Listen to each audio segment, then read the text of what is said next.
What's going on, fellow A-Plusers? It's your boy, Adam Perez. We are back once again with another live episode of A-Plus Hero Report, your weekly stop for your Marvel, DC, television, and movie news, as we got 6 incredible topics we're going to be diving into today for you guys. We got some Star Wars Starfighter news and update for you guys today.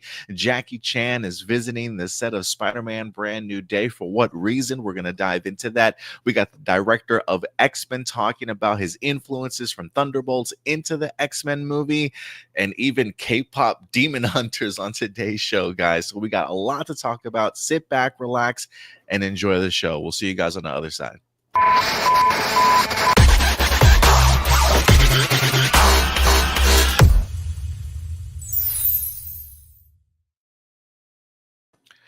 Good morning, ladies and gentlemen. Welcome to another episode of A-Plus Hero Report. I'm your host, Adam Perez, live from Fort Worth, Texas, joined none other than by my co-host, as always, Mr. Stuart Branscombe from the Bay Area. What's going on, buddy? How you doing, man? Doing pretty good. How about you? Not too bad. Your hair is looking mighty nice this morning, Stuart. I don't know if it's the way you just got it combed over there. I don't know what's going on, man, but it's looking good this morning, bro. Honestly, it may be the fact that I haven't had a chance to shower this morning. My hair is just so much easier to like adjust when it's greasy. Yeah, so why is that the case? Like, it's always like either after shower or before shower hair always looks the best. Like when I go to work, basically, usually I shower right before I go to work, and because of that, my hair is just looks so messy all the time. Like if you were to see me like after I get to work, because it's usually I'm outside, wind's blowing in my hair, like messing it all up. So usually by the time I get to work, it's like just all over the place, and you would assume just from looking at me that like, yeah, I haven't like showered, and so it's weird. My hair is weird. It looks nice when I don't shower. It looks messy when I do. That's so funny. Well, we'll know when you showered then, I guess, going forward. Yeah. But it's good to see you, man. We missed you last weekend.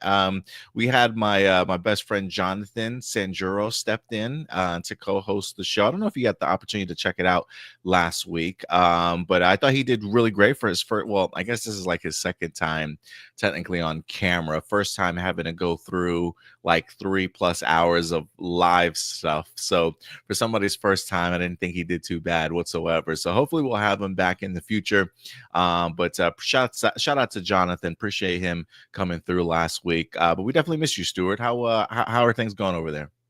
Things were great. Yeah, sorry I couldn't make it last weekend. Went on a really nice camping trip. Yeah, my buddy and I are starting to do like more like just kind of like backpacking trips, like really small ones right now, but then we're kind of looking at like kind of doing bigger ones in the future. Like there's one specific hike in Canada that we're thinking of doing that's like I think it's like 50 miles. But I think that hike is just going to depend on because we're going to do it like a couple of years from now. So it's going to depend on two things. One, if we're in shape by then, and two, if Canada allows us in, because I don't know, I feel like our country's doing everything it can to piss them off. So I feel like I wouldn't be surprised if Canada just like doesn't allow Americans into their country at some point. You know, it's been a minute since I've actually gone camping. I definitely went camping a lot in like my late 20s, early 30s, with a group of friends that I have. But it's been a while since I've actually gone camping. Me and the girlfriend and her dad, we did have like a cookout out in at a campsite. Maybe it had to be before Noah was born, so it's got to be like 4 or 5 years.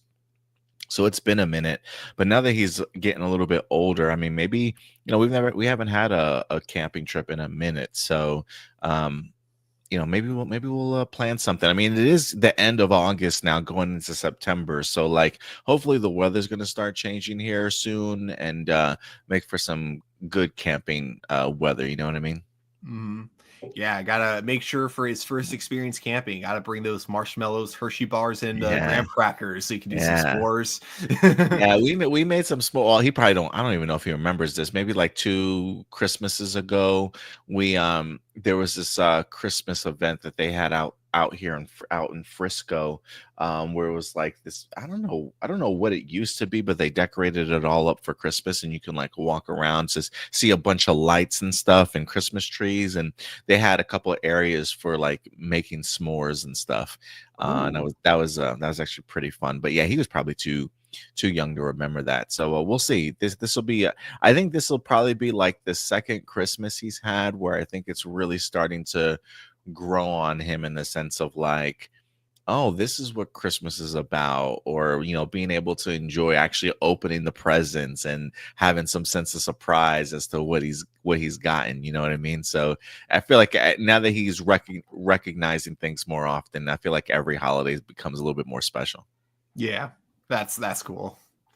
But we got ourselves a great show for you guys today. Stuart's back, 6 topics, some honorable mentions, and of course your guys' live viewer questions. Feel free, remember, at the end of the day, these are simply our A+ opinions. We always want to know yours, so feel free to go ahead and voice your thoughts in the live chat as we go through some of these articles and some of these discussion topics.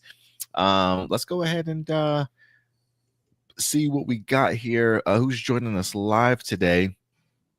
We got Enrique Perez in the house. Official trailer for Back to the Future, and it will be arriving in theaters October, honoring the 40th anniversary. Yeah, for those of you who don't know, the 40th anniversary of Back to the Future is this year. October 31st, I believe, is the release date. Halloween.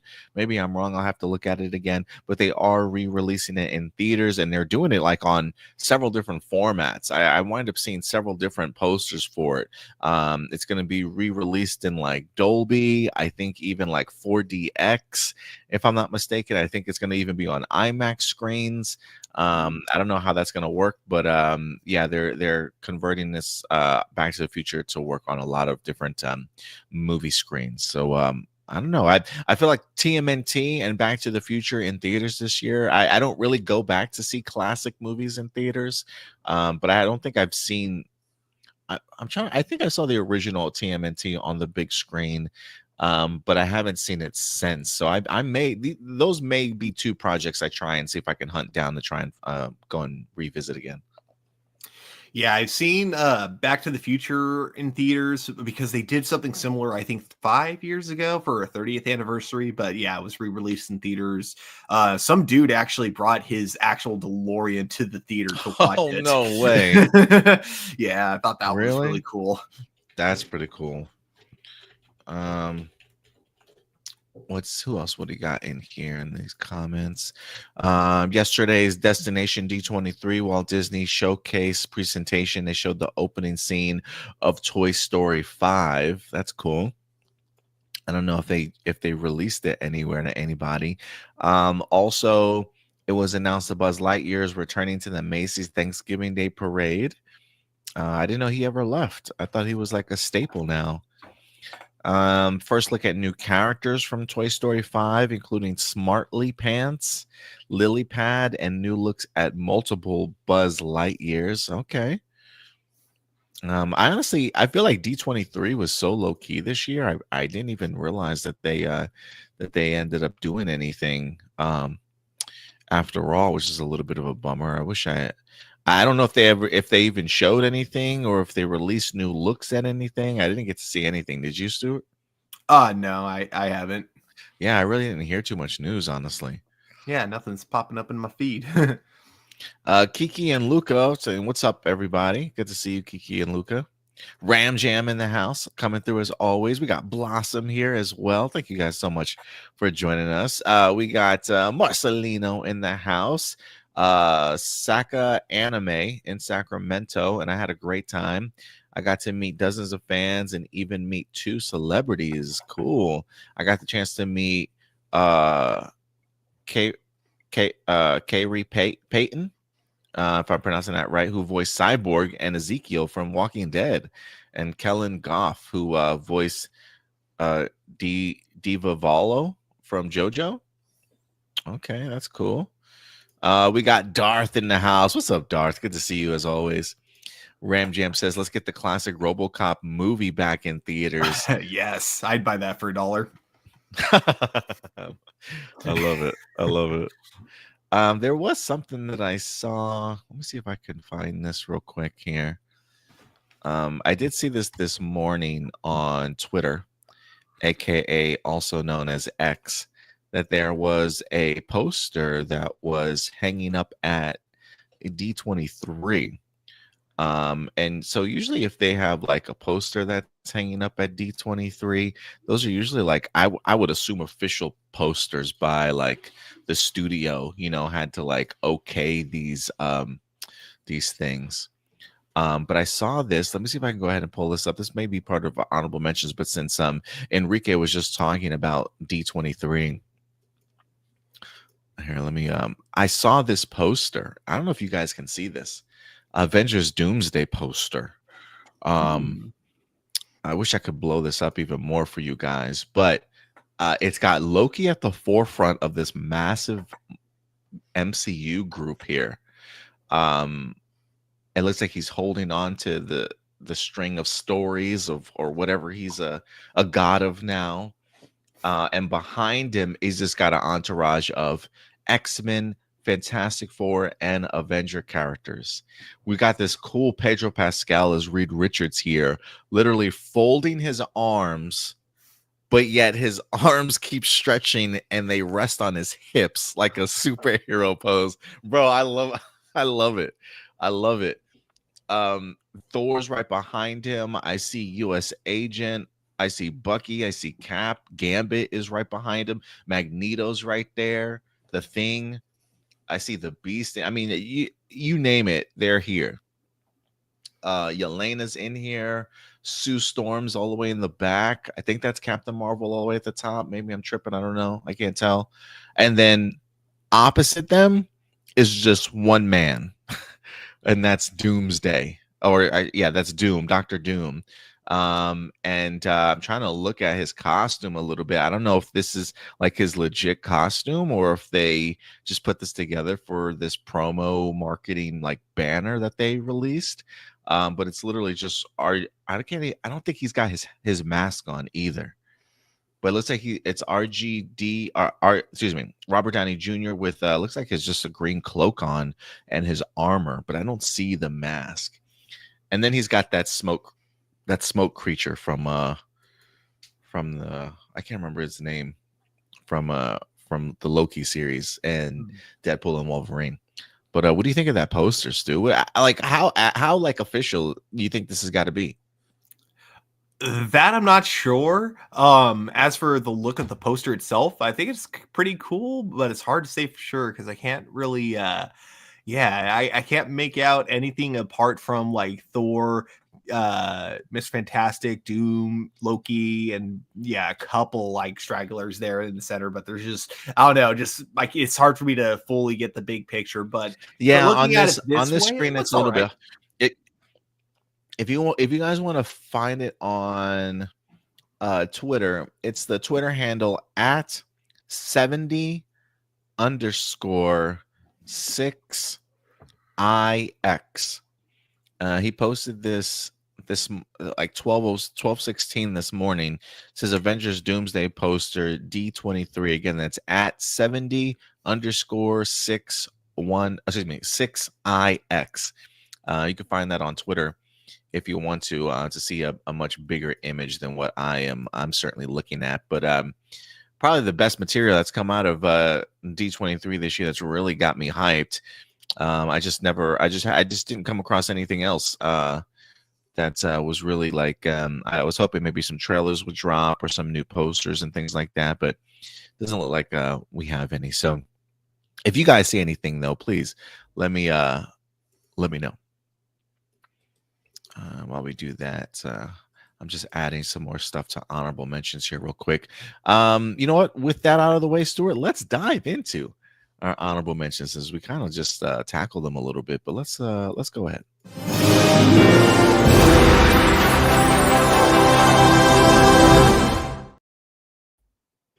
And we got some honorable mentions for you guys today. Topics that we felt you guys certainly should know about, but didn't quite necessarily make our top 6 today. Stuart, you got any honorable mentions for us today by any chance before we move on? Don't think so. I actually forgot to think of one before starting. Oh, okay. No, you're good. Um, let's see here. I just saw an update here. Fantastic Four has officially passed the $500 million mark at the box office. I believe Superman has already passed its $600 million mark at the box office also. Would you consider both of those movies or one of those movies, Stuart, successes? When you think of super, I did a video last week. It talked about the idea of us having to reimagine what success looks like for comic book movies.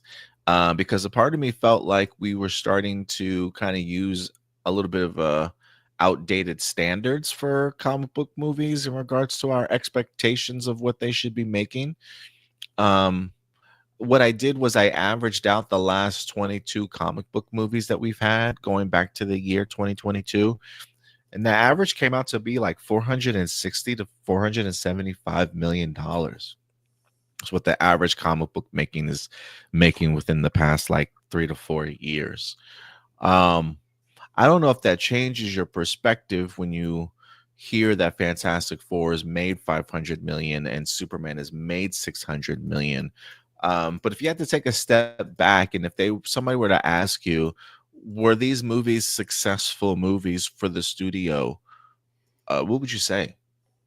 Um, I would say yes. Like not as like successful for what superhero movies are kind of at like right now. Because yeah, I do think that again, I'm not one of the people who thinks that superhero fatigue is like a big thing, and it's like a huge reason why no one. I don't think it's like the necessarily the fatigue that's stopping people from seeing like a lot of superhero movies. I think it's more just um I think it's more just people think they know what to expect now because a lot of them kind of Mm. had a very similar kind of energy and formula to it.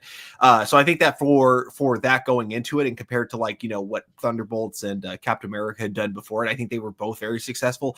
And the other big thing too is that they both made, I don't know what the budget was for Fantastic Four, but I'm assuming it wasn't $250 million. But it looks I think it like was 200. I think it was 200. 200. I think Okay, so. so yeah, they definitely made back their budget and then also made profit on top of that. But then the big thing too is that for both movies, the big thing that really sells more than the movies themselves is the merchandising. And I can Mm. tell you from working at the Draft House that the Superman buckets were selling like crazy. Like that Oh, definitely is uh-huh. where a lot of the money probably came from. And then of course the toys, which are always going to sell good, whether from kids or from collectors. So I'd say that because they made their budget back plus more, and they're continuing to be able to sell more toys, I'd say yes, they are both definitely successful. Lastly, especially with Superman, I can definitely say that with that one, it's even though I'm sure that Warner Brothers couldn't give two craps about this, for the comic book industry, it's definitely a success because of how much it's been boosting comic book sales, Ah, not just with Superman, but for comic books like as a whole.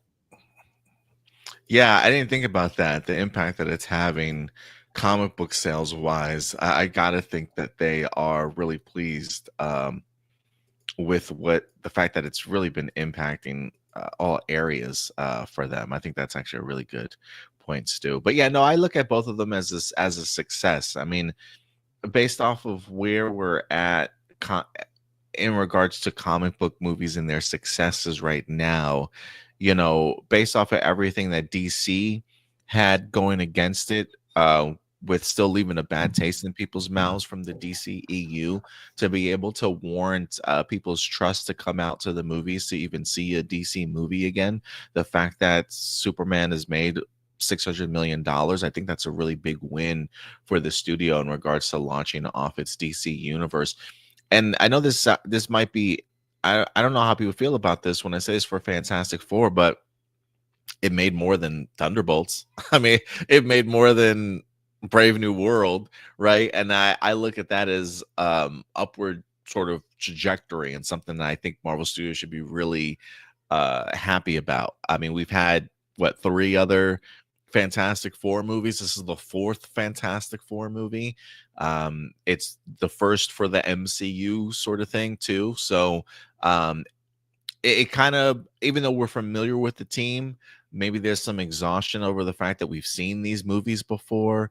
Maybe it plays in the part in the sense that, while they're not necessarily Avenger characters, they are kind of new to the MCU. So it is like having to launch a whole new franchise for the MCU, also the beginning aspects of things. So there is a little bit of a trust factor kind of going in there from the general audiences. So I think both movies,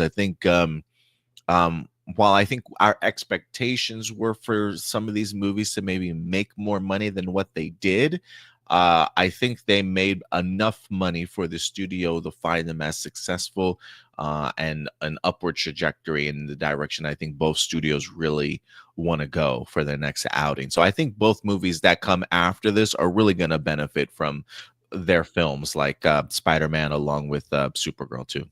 Yeah, definitely. The number one that I'm really curious, I actually really hope this one does good, and that's Clayface. Specifically because, and I feel like I've made this rant about like comic book movies a lot recently.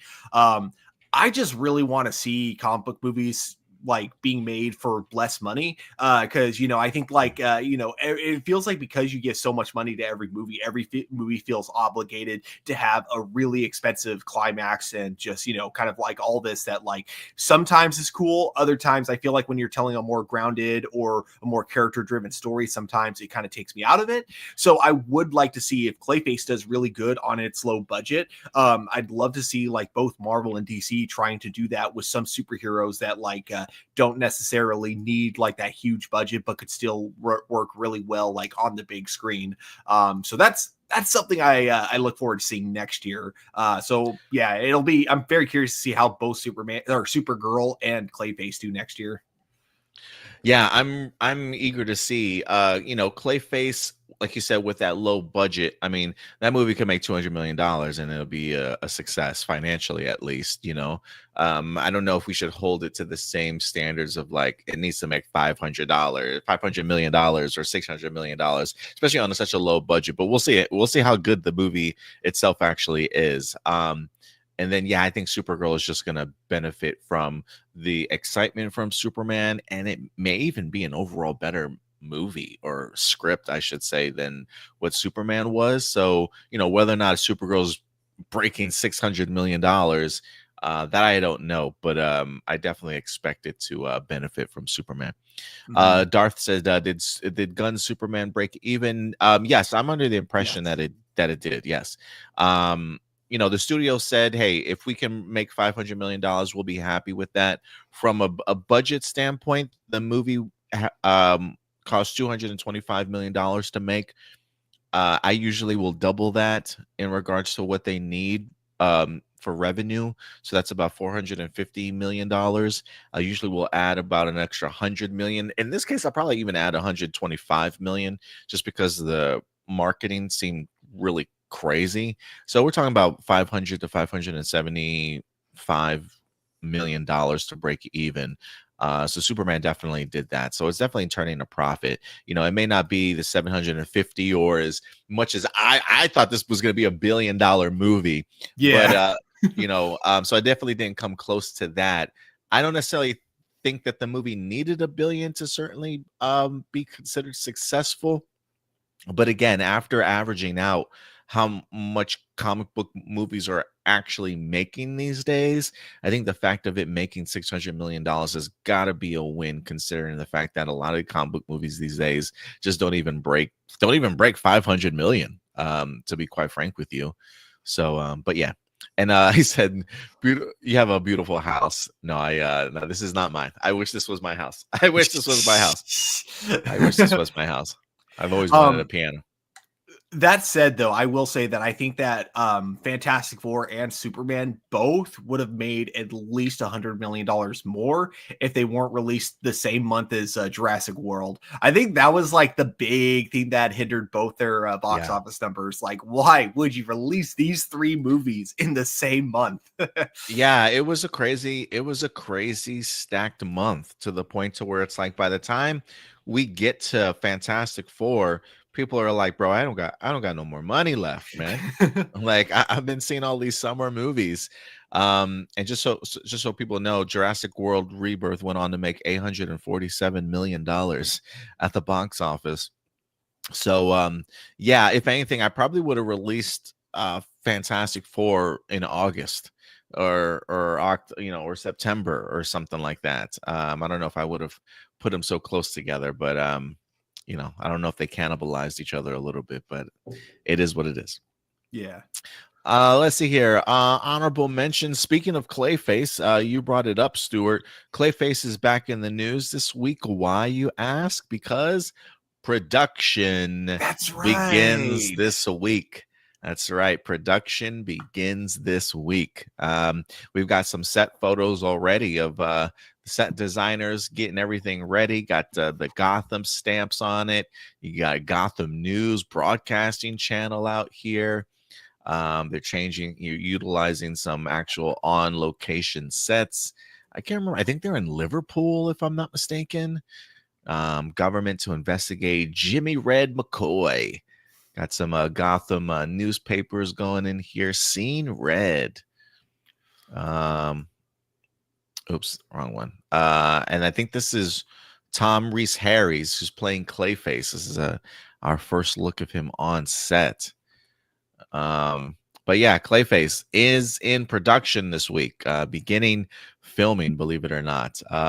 Pinch me, Stuart. We got Supergirl already wrapped and ready to go for next year, and now Clayface is getting ready to start filming for release next year as well. 2026 should be fun. It should be. I am excited for, like both of them definitely, but like I should be more excited for Supergirl because sci-fi fantasy and all that. I think I'm a little more excited for Clayface only because this is something very new and unique with DC. So yeah, I'm kind of rooting for Clayface at this moment. Yeah, I'm really rooting for it too. Darth says, I agree. I'm stoked for Clayface and Supergirl. Hopefully they're not going to be busts. He said, Man of Steel made more, but different times, different fan base. Yeah, and one of the comparisons I always say, at least, is like, if you took Man of Steel out of 2013 and you placed it in 2025 release, does that movie make the same amount of money that it did back in 2013? And I personally say no. I just think there's just way too many factors, like you mentioned, just different times, right? We had COVID. We've got streaming services that are more prevalent now. Movies aren't staying in movie theaters as long as they used to be. I do believe the production cost was certainly the same for Man of Steel as it was for Superman, but there's just a lot of different factors. Man of Steel released at a time when comic book movies, I don't know if they were like at their height, but they were gaining really positive momentum thanks to Marvel Studios. And we just don't have that same, we just don't have that. We're just not in that same era anymore. So it's hard to compare. Like there was a time when I said, as if Superman can pass Man of Steel, that's a success in my eyes. That's what my personal view was. But I think taking a step back and really seeing just how much has changed since Man of Steel times, I think that's a unfair sort of comparison between the two. But yeah, he says, I'm curious too for Clayface. He's for sure an underused Batman villain. Stuart, as I'm looking at these set photos, and there's rumors and speculation and stuff going on about the casting of Batman, whether it's happened yet or not. People, fan casting. There's a part of me, Stuart, I'm still thinking Batman's gonna pop up in this freaking movie, man.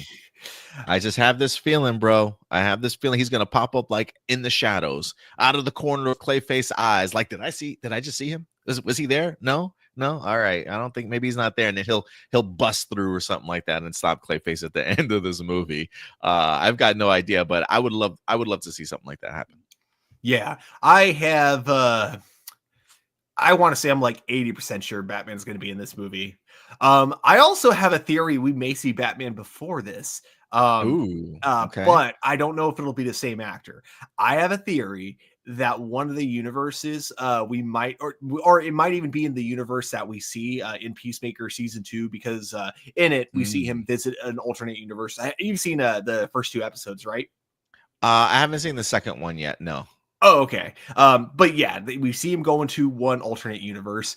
And someone was theorizing if like James Gunn wanted to have a lot of fun with this, which is, you know, seems like he is the kind of person that does. And if he was cool with trolling fans, I would be totally down for if in just that universe, so not necessarily committing to him being Batman, but only in that specific universe where you know, with Peacemaker's dad and brother, basically we had Batman played by Chris Pratt. Oh Lord. I don't want him as Batman in the DC universe, but I would be totally down to see him as Batman in that like one universe, you know. That's pretty funny. Yeah, I mean, look, if you can have fun with the multiverse and different dimensions and stuff, yeah, take full advantage of little Easter eggs here and there for the fans. Nothing official, but if you just really want to have some fun, this is the perfect opportunity to try and do that. So yeah, I would completely approve of that. We also got some other news here. Speaking of Batman, Alan Richson is back in the news this week. He did talk a little bit about the idea of playing Batman. He's definitely gotten wind of him being fan cast for it.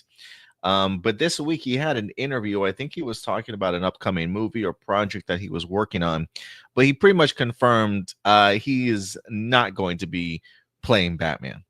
I'm trying to see where he okay, so it says, here's the question. It says, this is from Variety. It says, speaking of what you've got coming, there are some Batman rumors doing the rounds online following some comments from James Gunn about him being a fan of yours. He says, well, it's not rumor that James Gunn is a fan. He said it himself, and I am a fan of James Gunn. Absolutely. I don't want to mislead people. Words have been exchanged about Batman, but I strongly don't think that Batman is in my future. I do think that there is something in my future with DC, and I would like that to remain true. So he's shutting down the rumors. He's clearly has talked with James Gunn. James Gunn clearly has somebody else in mind. Alan says, nope, Batman's not in my future, but hopefully there is something for DC, me to be involved in the DC, and I hope that continues to be true. So it definitely seems as though there may be an avenue for Alan to still make his way into the DCU, because James Gunn is a big fan, but unfortunately not as Batman. Does that bum you out a little bit, or how you feeling? A slight bummed, just because I thought he had the perfect potential to play Bruce Wayne. But you know, I'm sure whoever we get is going to do a fine job. I would be kind of curious though, what kind of role James Gunn would want him playing in the future. I wouldn't be against seeing him come back as Aquaman. Just saying, as Aquaman, yeah, yeah, a true full circle moment for sure if that happens. And then last but not least, I don't know if you guys know this, but there is a big comic book event happening here in a couple of months called DCKO. In the comic books right now, it looks like they might be building up towards sort of like a fighter tournament style kind of event here, put together by Darkseid himself, having some of the characters, heroes and villains face off against each other in tournament style. But this week, one of the popular artists right now, Dan Mora, he released his the ensemble of 32 fighters that are going to be in the series itself. It says DC has revealed the last of the variant covers for DCKO #1. Superstar artist Dan Mora delivered a dynamic piece that showcased all 32 fighters set to enter the publisher's massive bracket style tournament. Let me see. It hints at high stake stakes showdown. Fans will be debating as the tournament unfolds. Launching as part of DC's All In publishing initiative, DCKO promises a no holds bar clash of heroes, which each round of the tournament escalates in scale, unlocking new abilities and shaking loose secrets that could upend the DC universe. They say you have to be merciless to win, and when you're out, you're out. Each level is a new challenge. Readers are going to see unexpected fighters rise in ways they won't see coming. So we got these 32 fighters. The bracket hasn't been set yet. I don't know who's going to be facing off against who, but an interesting group of characters, Stuart. Yeah. Have you heard of this initiative? Have you heard of this before? No, this is my first time hearing about it. So yeah, so I believe from the DC All In, I believe Darkseid was defeated by the Justice League, but in doing so, he let out a bunch of like Omega energy or something like that, and it wind up creating like a tear in the fabric of time, creating this absolute universe. So it's kind of like they have, so right now in the comic books you've got your main title line, and then you've got your absolute title line, kind of like how Marvel has like the ultimate universe. They have the absolute universe, and so you still got this like Omega energy of Darkseid that's kind of out there, influencing things and being a part of some storylines as of right now. So apparently this is like the next step to that big all-in Darkseid kind of crossover event, and the next step is this DC KO event. I don't know exactly what they're fighting for or what they're fighting over, but we got some powerhouses in this lineup. Immediately, like Firestorm, Captain Atom just kind of jump off the page to me in regards to like people I think would have really big impacts in this tournament. Big Barda, I think, would be pretty impressive. So yeah, they got some interesting characters lined up here. Yeah. But yeah, there are definitely some where it's like if it's a one-on-one fight, I don't know how they would last. Like for example, I'm going to give the obvious one. If it's Batman versus Superman, I mean unless like maybe Batman is armed with kryptonite, I'm like, how is Batman going to fare against like, you know, a character who can literally snap his neck before he has a chance to blink? Yeah, I'm kind of curious as to I really want to see what this tournament is like, the bracket. I really want to see who's going to be facing off against who. That should be fun going forward. But yeah, let me know your guys' thoughts. Oh, I did have one last thing, Stuart, and this was massive here. I didn't get a chance. I gotta find it. I didn't find an article for this, but Mortal Kombat 2. I don't know if you've heard this. Mortal Kombat 2 has officially been moved. They have postponed this movie. This was supposed to drop in October of this year. They have officially announced they are moving Mortal Kombat 2 to summer of next year. So it now has a May 15th, 2026 release date, saying it was filmed for IMAX. But this is for Mortal Kombat 2. We literally have just we had a trailer last month. We had a big Entertainment Weekly like preview for this movie. The marketing, I thought, was really about to start kicking off for this film, Stuart. And now we get this news that they have moved it from October to May of next year. That's definitely a big bummer for me, man. I was really looking forward to seeing this movie this year, but maybe the studio has other plans. Yeah, I'm kind of curious the reasoning, if it was for reshoots or they just thought they would make more money that way. Yeah, I do wonder if it's a. I don't know if it's I don't know. Something tells me maybe they feel a little bit more confident about this film. Maybe not in the sense that it's going to be a movie that'll blow people away, but I think they probably feel like this is definitely an improvement from the first one, and the type of film that maybe if you put it in summer can really capture the attention and get like, you know, that's just that summer blockbuster type vibes out there, and really spark some money at the box office. It feels like what they're probably thinking as to how good it might be, but we'll see. But that's a really big move. But yeah, guys, let us know your thoughts on some of the honorable mentions for today.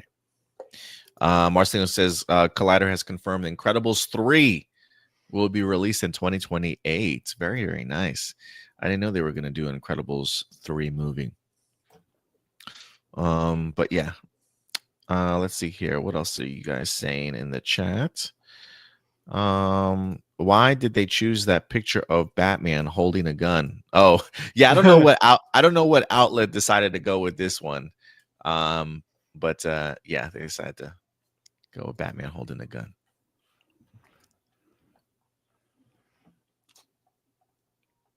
Many people believe that they made a mistake by casting Carl Urban as Johnny Cage, because Johnny Cage is normally in his 20s while Carl Urban is in his 50s. I mean, that's true, but we don't know what the script is really calling for right now. So I don't know maybe it calls for an older Johnny Cage. Maybe Johnny Cage just did a lot of drugs, and so it just caused him to age like really fast. So he's like 20 years old, but like, yeah, he looks 50. Yeah, Johnny Cage lived that hard life, man. He's lived that fun life, but it's been a hard life to say the least. Exactly.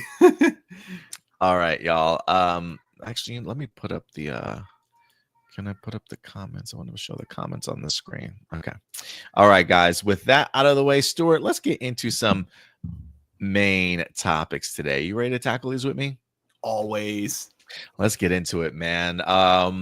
Ladies and gentlemen, a new episode of A+ Hero Report here. 6 incredible topics. We're going to be diving into Star Wars Starfighter being our main lead topic today. We got some K-pop demon hunters for you big fans out there, along with Spider-Man Brand New Day and a couple of others for us to dive into. But Stuart, first and foremost, man, Disney Star Wars is back at the forefront here, as we got ourselves some Star Wars movies that are in development. That's right. You heard me correctly, Stuart. It's been a minute, sir. I know it's been a while. There's been a lot of hesitation in regards to should we get hyped for a new Star Wars project? Should we not? A lot of us telling ourselves we're not going to believe it until, the movie begins rolling, filming happens when it comes to production. Otherwise, we're not going to believe it. Well, Stuart, believe it, baby, because Star Wars Starfighter is happening. That's right. It is officially underway. Production has, in fact, begun for the movie, our next Star Wars installment. And this week, Star Wars also went ahead and gave us huge casting announcements, Stuart, for this upcoming movie. But before we get into the casting announcements, we also do have our very first look image that was in fact released. Star Wars went ahead and dropped this as our first look image as we get the opportunity to see Ryan Gosling along with his co-star in here, looking like they're hanging out on a brand new type of speeder. So I'm interested to see how this goes. But this report comes from The Hollywood Reporter.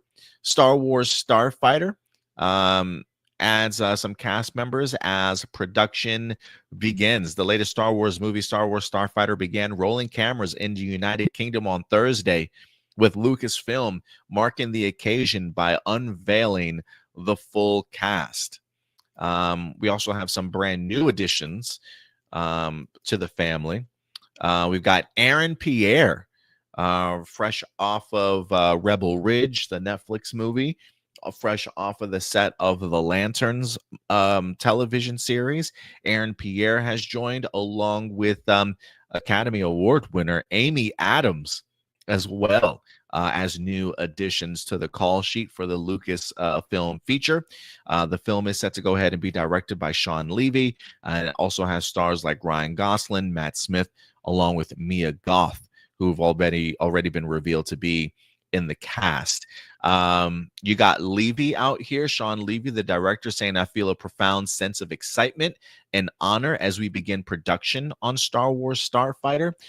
From the day Kathleen Kennedy called me up, invited me to develop an original adventure in this incredible Star Wars galaxy, this experience has become a dream come true, creatively and personally. Star Wars shaped my sense of what story can do, how characters and cinematic moments can live with us forever. To join this storytelling galaxy with such brilliant collaborators on screen and off is the thrill of a lifetime." is what he winds up saying here. I think there's a little bit more to this. Let me go ahead and bring up this article so you guys can read along with me if you like. It says Starfighter is a standalone film, not connected to the previous Star Wars movies or characters from the so-called Skywalker saga. But there is, of course, the Star Wars timeline that must be followed, and Starfighter takes place approximately 5 years after the events of Star Wars: The Rise of Skywalker. The kid actor here, Gray, is the big discovery as the kid actor nabs the break of a lifetime. The script, which is penned by Jonathan Troper, can you look up Jonathan Troper for me, Stuart, and see what he's done for his IMDb?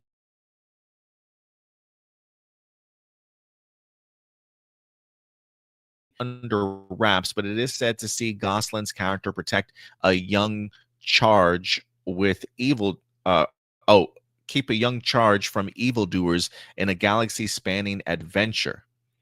It also says Amy Adams is looking to play his mother in here. It says an almost equally healthy search for conducted for the actress to play his mother, a role which appears to have gone to Amy Adams. She also worked with Sean Levy back in 2009 and the Night of the Museum. Much of the supporting cast is British. Talks a little about Aaron Pierre's already in the space business, having done Rebel Ridge and Lantern. So 2 big casting announcements here. Amy Adams, Aaron Pierre wind up joining the cast here, along with production beginning and our very first look. What did you find on Jonathan Troper? What has he written before? So he's done some TV shows such as Your Friends and Family. He did the TV series The Warrior, or no, sorry, it's just called Warrior. He did the Adam Project, which I remember enjoying. Warrior. Yeah. And I heard Warrior was great. Mostly, I don't think I've seen most of these other ones. He's done This Is Where I Leave You, Banshee Origins, Vinyl, and I heard Banshee. Banshee is pretty good. Yeah. I don't think I've seen any of these ones though. But yeah, Adam Project and then Warrior I haven't seen, but yeah, like you said, I've been told it's like really good.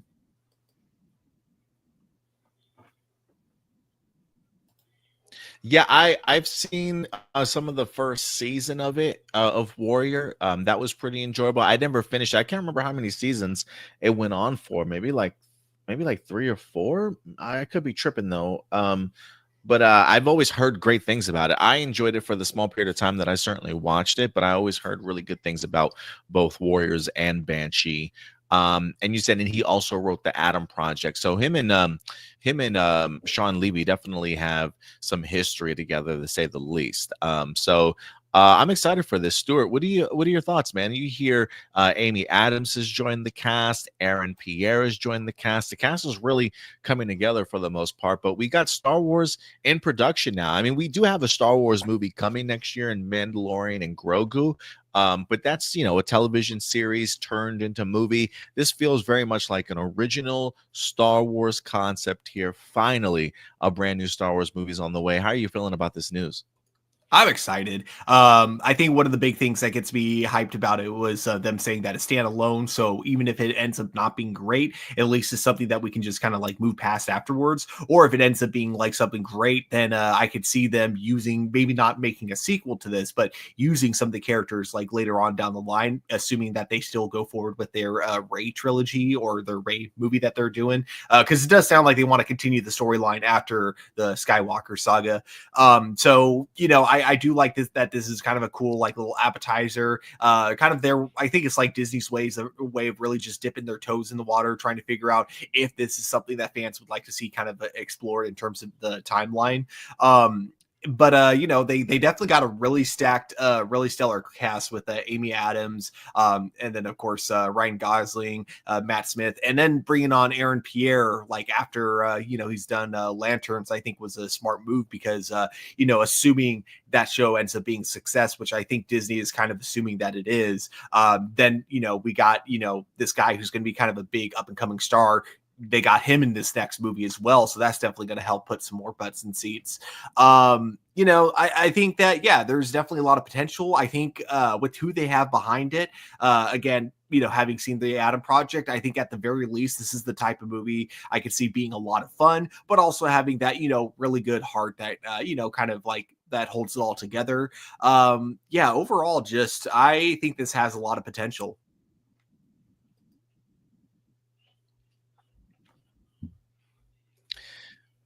Yeah, I think it has a lot of potential also. My level of excitement for this is, I don't want to say through the roof, but it's really high right now in the sense that, like, I think it's just a sense that we have a movie that's happening. And I'm just thinking to myself, we've got fresh directors, fresh writers that are new to this sort of universe. We got brand new actors that haven't really dove to this sandbox that is the Star Wars universe before. So it all feels fresh, creatively new. And for me, that really excites me, especially for the time period that we're going to be going into here. I mean, everything is forward moving right now for Lucasfilm to start telling tales after Rise of Skywalker. And the fact that this is going to be sort of a standalone movie to kind of set up this brand new era really excites me. I I trust Sean Levy in here. I don't know if Sean Levy has made a bad movie. I think he is very capable of making great films along with fun, enjoyable, good movies as well. So for me, when I think of what he can do with the Star Wars movie, I don't necessarily know if he's got to knock this one out of the park in regards to it's got to be absolutely stellar, but it definitely has to give people good feelings. It definitely has got to have people trust in Lucasfilm again and be a good movie at least to kind of go ahead and get that excitement level going again in here. And I think if anybody can certainly do it, I think it's Sean Levy. I think he's got a really good balance of being able to make fun, emotional, and drama-filled kind of movies in here. And so you mix all that with the great cast that he winds up having, and I'm really excited. I mean, Amy Adams, look, outside of she played Lois Lane, didn't she, in Man of Steel and Batman? That was Amy Adams, right? Yeah. I feel like outside of her role as Lois Lane, I feel like I've really enjoyed her and everything else that she's kind of done. So you add her along with Aaron Pierre, who I think is just like seeing what he was able to do in Rebel Ridge. I'm really impressed with this guy, and the fact that he's now a part of Lanterns and now part of Star Wars. I think people see something in him that has yet to even be exposed on screen, and some of even his past work that he's had the opportunity to do, and everything that I've seen him in the past has been incredible. So to kind of see and figure out what his role is going to be in here. Is he a new Jedi? Is he somebody like on the political spectrum? Is he like a senator from another planet? Is he a bad guy in here? I have no idea what he's going to play, but I think he has the ability to really shine in this movie too. So I'm excited that this is actually happening. I'm hoping that if there are any cameos, I still think Daisy Ridley needs to be in the movie. Whether or not it's a big role or it's just a cameo or a supporting actor role, I have no idea. But I believe she needs to be in this movie because I think her presence needs to be felt in any Star Wars movie kind of going forward, especially if these standalone movies you get are going to be building up to the bigger sort of episodic movies that we know Simon Kinberg is currently working on. If we can have Rey have some impact, or at least show that she's doing something in this universe as part of these standalone Star Wars movies, I'll be really happy with it. But we'll see what we get, Stuart. But I think this is I think this is a great start here for Star Wars being on the big screen again. Yeah, definitely. Yeah, I think that at the very least, if not Ray, then Poe Dameron, like one of those two, definitely, I think needs to make at least a small cameo. Yeah, I am kind of curious of somebody like a John Boyega or Oscar Isaac. They seem like they're both really open to kind of returning. And while I don't necessarily need, that trio to be involved in everything that they do kind of going forward, it would be interesting to see where they're at after something like Rise of Skywalker. Are they still working closely together? Have they all gone sort of like on their their separate ways or on their separate missions sort of thing? This feels like it feels like they're not necessarily trying to connect the Rise of Skywalker to this movie. I do feel like all of these characters that they are announcing will in fact be original characters. I have no idea if they're like, is this set in the unknown regions? Are we even familiar with the planet or the space area in which this movie is going to be taking place in?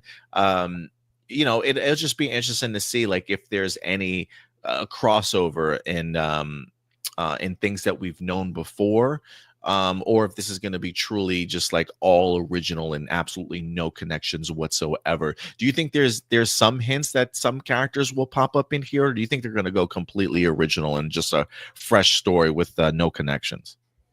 It'll definitely have connections, but I feel like you can make those connections without having to have any characters from that trilogy appear. So I don't know. For me, at the moment, it's up in the air. I feel like because it's Disney, I would be shocked if we didn't see anyone at all. So I feel like even if it's not the main trio, I feel like if we don't see anyone from the Skywalker trilogy, that would be a really big surprise to me personally. Because you think in the sense that maybe it just feels like if we don't, do you think it would give off the vibe of like we've kind of given up on those characters, or what? It would give me one of two vibes. It would either say, to me, it would feel like either none of the actors wanted to come back and they're all done with Star Wars, or it'd feel like Disney at this point is trying so hard to let everyone know that, hey, we're starting fresh. You can forget about Mm. those old movies going into this. This is a whole new thing.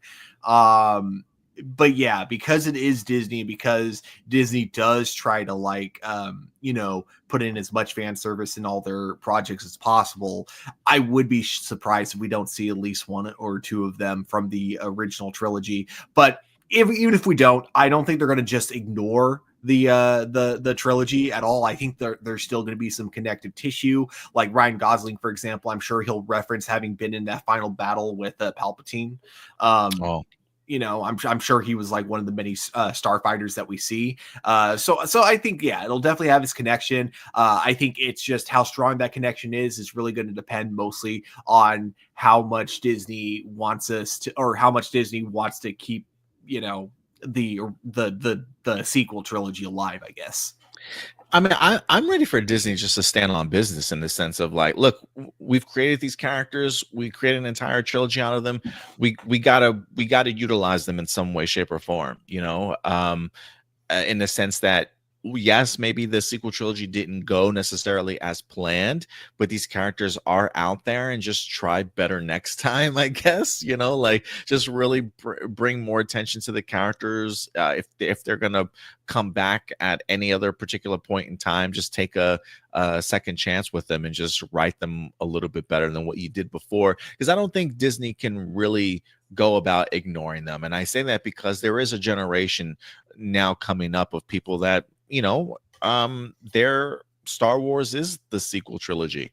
And while for some people it may be hard to fathom like that people enjoy these characters, I mean, there is a group out there, it's very similar to what there was for the sequel, for the prequel trilogy, that love the prequel movies. And there's groups of people out there that love the sequel trilogy. And so I do think that there is a part of Disney that you have to kind of feed that fan base a little bit and not completely ignore what you did, but just kind of improve upon it. You know what I mean? So I agree with you in the sense. I do think that one or two cameos will in fact happen here, despite the main story maybe not connecting to the rise of Skywalker or what certainly came before. Kiki and Lucas says the new Star Wars movie needs to be a hit. It definitely has to be well received. Financially, I don't know how much. First off, the Mandalorian and Grogu is going to be really important, I think, to this movie too, in the sense of how people perceive Star Wars on the big screen. Because we're going to have Mandalorian and Grogu released next year, and then after that, we've got the Star Wars Starfighter in 2027, I believe it is. Maybe I'm wrong. I have to check the release date for Starfighter, but I think it's 2027. But yeah, I think Mandalorian and Grogu has to be decent to get people really excited for a Sean Levy Star Wars movie. But I think if Mandalorian and Grogu is a terrible movie or a bad movie, it could potentially hurt Starfighter, I think. Mm-hmm. Which, oh man, if they screw up Mandalorian and Grogu, that's going to be, I think that'll be the big hit or miss with Disney overall. I mean, look, Jon Favreau is directing that. I believe, I don't know if Dave Filoni helped him with the script or not, or if it's just Jon Favreau's script. I'm not sure. I got to see who actually wrote Mandalorian and Grogu.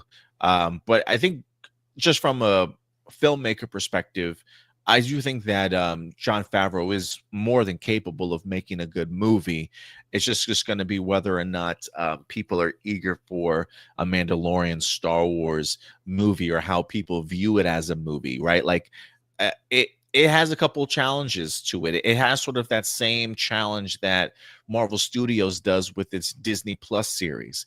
You almost have to count on people that have seen the Mandalorian television series to want to come out to see it.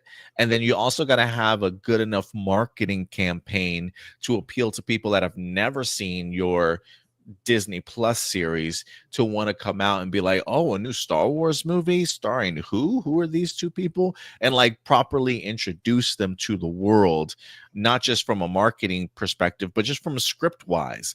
I think getting people familiar with who these characters are and their backstory, so you're not immediately excluding the general audience from going to the movies. So I do think Mandalorian and Grogu do have an uphill battle, because it's not like this is an original movie. It's a television series turned into a movie.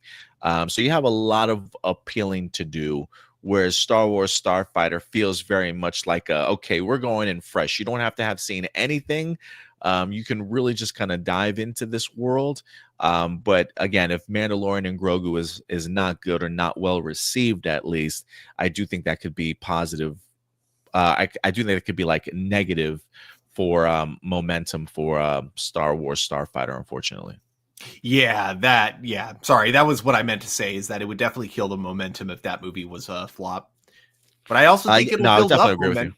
Yeah, but I think it'll build up momentum if it's a success, which is what I'm thinking that Mandalorian Grogu is going to be a pretty big success regardless.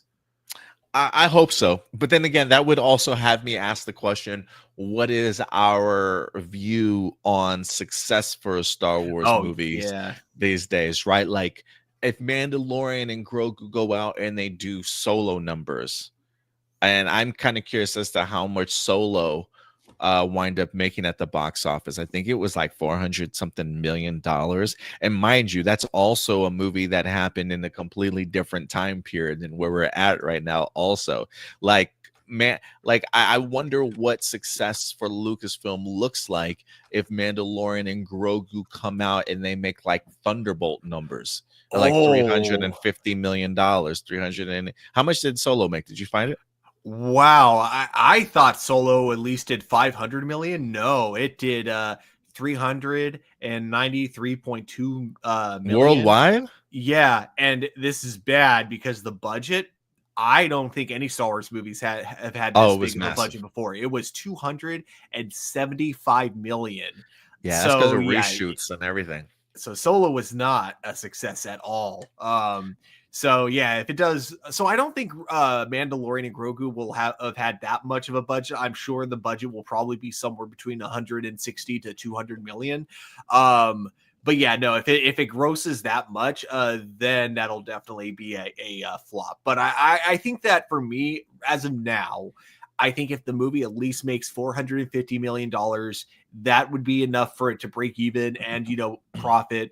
But then I also think, again, kind of what I was saying with Superman and Fantastic Four. I also think that even if this movie doesn't make the biggest profit in terms of box office revenue, undoubtedly the toys are going to sell like crazy because everyone, especially Grogu. I mean, Grogu is like the biggest marketing device Disney has ever made. Like, there's a reason they wrote him off at the very end of season 2, and Disney was immediately like, no, you bring it back right now.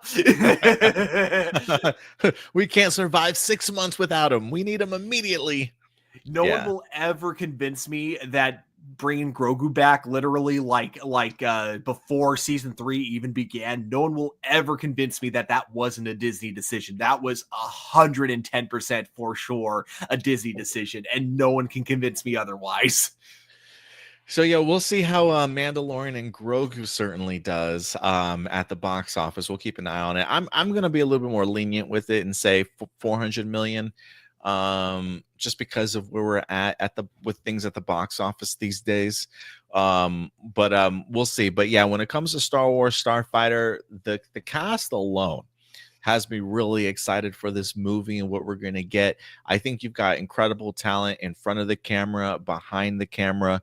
If you can give me like the Skeleton Crew vibes on a bigger sort of cinematic scale, then you've hooked me in regards to like a new generation of storytelling for Star Wars kind of moving forward. I would love to see what Sean Levy and them are going to do with this. And I think the fact alone that you've got Ryan Gosling, Amy Adams, Mia Goth, and Aaron Pierre attached to this, and Matt Smith also. But Matt Smith, to be fair, I don't know if his agent does him great things or not in regards to his Morbius stuff, picking up great movies for him. But I gotta think, to be able to get that type of talent, I think there's got to be something really incredible in the script for them to be on board. Then again, I thought the script for Jurassic World Rebirth had to be incredible because you got Scarlett Johansson and Mahershala Ali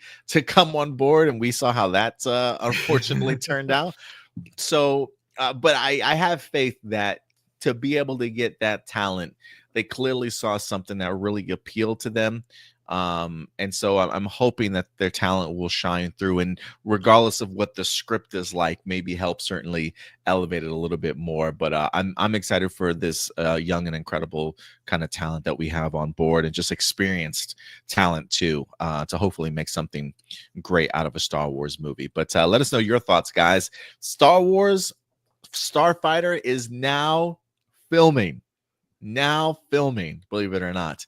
Let me know your levels of excitement or moments of trepidation towards it. I would love to certainly know. Let us know your thoughts. Marcelino says, some say that Matt Smith was the best part of Morbius with his dance and becoming a meme. Yeah, you might be right. All right, with that out of the way, guys, let's move on to our next topic here. As Spider-Man Brand New Day is in the news here this week, as filming certainly continues. Stuart, a couple of weeks ago, we showcased a ton of great behind-the-scenes photos. First day on set, we had some practical swinging going on with the stuntman for Spider-Man being shown in the public with some explosions behind him and stuff. I mean, the hype level for this movie is through the roof right now after Marvel Studios decided, you know what, it's day one. We're filming on location. We know set photos and stuff are going to leak. Let's just lean into this and let people see everything for day one. And the hype continues. This week, believe it or not, though, to build up the hype even more, a legend, Stuart, came out and talked about having visited the Spider-Man Brand New Day set. And that legend is none other than Jackie Chan himself. That's right. Jackie Chan talked about having the opportunity to visit the set of Brand New Day, and he dropped the nugget, Stuart, that I don't think anybody was expecting. But now that he revealed this little piece of information, I cannot wait for the fight sequences, Stuart, when it comes to this movie. If you thought Shang-Chi was something else, I think Hold My Beer is what Brand New Day is certainly saying, because apparently, according to The Wrap, Jackie Chan visited Tom Holland's Spider-Man Brand New Day set with his stunt team. The director was so excited. It says the action movie Legends crew is working on the latest Spider-Man installment. That's right. Jackie Chan's stunt team. It says those hoping for street level action in Spider-Man Brand New Day have something to look forward to. Action movie legend Jackie Chan told the Hong Kong publication on Monday that his Jackie Chan stunt team is working on the upcoming Spider-Man adventure. The new film, Tom Holland's fourth solo outing as the wall crawler, is directed by Destin Daniel Cretton, who previously helmed the hand-to-hand combat heavy Shang-Chi and the Legend of the Ten Rings. This is what Jackie Chan himself had to say. He said, I went to London and visited the set. My Jackie Chan stunt team was busy filming Spider-Man, and I was the action director for the Jackie Chan stunt team. I went to watch their rehearsals, and the director was so excited when he saw me. It says Chan is obviously no stranger to the franchise. Action Fair, the martial artist movies, has numerous credits to his name, from the Rush Hour franchise, Rumble in the Bronx, Police Story, Drunken Master, Who Am I, and many more. It says the Jackie Chan stunt team likewise has an acclaimed history in action film. They consist of stuntmen and martial artists who frequently work with Jackie Chan. It says that... where'd it go? It says their projects include Project A Police Story, Drunken Master 2, and believe it or not, I was going to say not, it said Thunderbolt, but then it said not to be confused by the recent MCU entry Thunderbolts. So I was like, wait a minute, he was on Thunderbolts? But yeah, not wrong Thunderbolt, wrong Thunderbolt. But regardless, Jackie Chan's team, very well known for working with some incredible, on some incredible films here. And Stuart, I got to tell you, man, I am so excited for this news. You know, when the article itself, and again, this is from Jackie Chan, he says, I was the action director for the Jackie Chan stunt team. I went to watch their rehearsals, and the director was so excited when he saw me. I don't know if Jackie Chan misspoke when he said that, but if you're going to tell me that you literally had, first off, you had Destin Daniel Cretton as the main director filming a majority of this movie, and you mean to tell me that Jackie Chan came in and visited the set and he also directed the action sequences also? That's what I'm taking away from this, is that you got the guy from Shang-Chi to direct this movie, and then you got the legend himself, Jackie Chan, to come on board and not only watch rehearsals, but according to Jackie, also be the action director on set for a set piece. Oh my God, bro. Like, what are we doing here, bro? Like just take my money now, Marvel. Like, I don't need to see a trailer. I don't need to see a clip. Jackie Chan saying he was an action director on set for Spider-Man Brand New Day. Take my money. This is going to be the greatest MCU movie of all time, Stuart. Maybe not so much that, but look, I was already impressed with what Destin was able to do when it comes to his Shang-Chi stuff. I mean, I saw day one practical swinging, and I thought to myself, Destin's in his bag. Like, this man is going to cook. But the fact that Jackie Chan comes on set, the director's excited to see him. Like, the director didn't even know this man was going to be the action director for your film. Now, granted, I don't know if Jackie Chan is going to do the action directing for the entirety of the movie. It looks like maybe he just had some fun on set for like a day to maybe help out and direct some of the action. He might have certainly participated in it, but on a Spider-Man. I need to see Spider-Man. I don't even want to see Spider-Man swinging in this scene. I just want to see him flipping over things, using objects like Jackie Chan does to interfere or utilize when he's facing off against neighborhood street level thugs. Like, I really want to see one of the coolest, intricate hand-to-hand combat moments for Spider-Man in a Spider-Man movie. And I think that's exactly what we're gonna get here, Stuart. So I feel like I see people really hyped that Jackie Chan's stunt team is going to be doing all the action sequences, but I don't really hear people talking about the idea that Jackie Chan literally said he was the action director when he visited that day. So this feels very hands-on to me. It might have only been a day, but to have him on the set and help out put this movie together, I think is just going to heighten this movie even more in regards to how great it's going to turn out to be, Stuart. So I read this, and this is a big win for Marvel Studios, if you ask me. What do you think, though? Yeah, 100% agree. Like, freaking amazing that they got him. I also think it's really funny how he phrased it like, "Oh, I visited a set." It's like, I don't know, when I visit a place, it usually means I stop by, say hi, and that kind of stuff. I don't usually Right. like take over filming and then direct a whole Right. action scene, you know? But yeah, no, I mean, the fact that this guy, has been doing action movies for so long, and even in his old age, will still be able to, like, in his most recent movie in Karate Kid Legends, the fact that, like, I haven't seen it yet, but I assume, like, he's able to show off some martial arts in that movie at some point, right? Oh, Jackie Chan? A little bit. Yeah, you could definitely tell like he's gotten older for sure. Mhm. He may not be able to do the things that he used to, but he does have some small brief action sequences here and there. But if you haven't seen Karate Legends, wait for it to go on streaming if it's not already there. Don't waste your money, please. Yeah, that was the plan. Why I haven't seen it yet. But yeah, no, he definitely knows what he's doing in terms of, like, stunt and action choreography. So I'd be really curious to see what he brings to the new Spider-Man movie. If, like, during, like, one of the fight scenes, if we see Spider-Man using, like, a lot more of the environment around him than we normally do, I'm going to automatically assume that must be the scene that Jackie Chan directed for sure, Yeah. because that's one thing that he is so incredible at, is, like, basically taking everything around him and utilizing it. Like, a lot of his really great, like, action films, like, Rush Hour, like with Drunk Master, they all know how to utilize the space around them to, like, the full degree, and I love the idea of seeing that in a Spider-Man movie.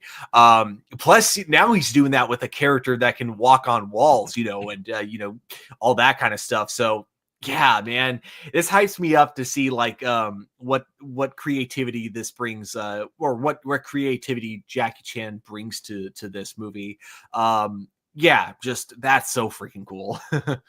Yeah, I need a scene where Spider-Man grabs a ladder and he flips it and he places it on his neck and he spins it around and hits all these people, or takes a chair and flips it in his hand before he dives under it or throws it to an opponent. I don't know. Just anything Jackie Chan related, I'll be like, yep, that's definitely Jackie. Yep, that's Yep. definitely a Jackie move too. Yeah, look, I was introduced to Jackie Chan. I don't even remember how young I was, but Rumble in the Bronx, when it was released in theaters for the first time. I don't know if that was like the first Jackie Chan movie released out in the States, but I remember my uncle taking me to see it. And it just, I had already grew up on some Bruce Lee stuff, but to be able to see Jackie Chan on the big screen was just awe-inspiring. I had never seen anybody move like that, or have, like you said, have so much fun with his environment all the time, and especially do like his own stunt work, which was always kind of crazy to me. So to kind of see that influence after all these years, be a part of Destin Daniels' Spider-Man Brand New Day is like it's pure perfection. I think if like there's any character out there outside of Shang-Chi that really warrants like just a little dabble of inspiration from Jackie Chan, it's definitely Spider-Man in regards to how he moves. So I'm really excited for this. This has boosted my enthusiasm for this movie even more, and I didn't think it could go even higher after the day one stuff that we saw so far. Yeah, definitely. But yeah, guys, let us know your thoughts in regards to Jackie Chan visiting the set. Not just visiting, but according to his own words, being an action director for the day. So yeah, hopefully his name is in the credits when we see this movie go down. But yeah, let us know your thoughts. Let's see here. Ram Jam says Jackie Chan worked with Bruce Lee back in the day. He says I also remember Rumble in the Bronx. Yeah, it's a great movie, man. I mean, not like quality, maybe not, but action wise, absolutely. I think my first exposure was probably Rush Hour back when that movie first came out. I think that was probably the first time. Yeah, I think for me it was Rumble, and then it might have been Rush Hour. And I think after seeing him in Rush Hour, I think that's when I started dabbling into a little bit more of his old stuff, like his Drunken Masters stuff was always great, and even his Police Story stuff I was a big fan of too. What do we got here? What's next on this lineup? We're gonna stick in the world of Marvel, as the X-Men have managed to find their way into this week's discussion. We officially have a director in the director from Thunderbolts, Jack Schreier, is coming over to go ahead and do the X-Men movie. It seems as though very early on he was kind of hesitant to even address the concept of him working on an X-Men film, but as of late, he's been more and more open about giving some details in regards to his approach to making this film. And so this week, Jack Schreier is in the news. He was talking with Empire Magazine on their website.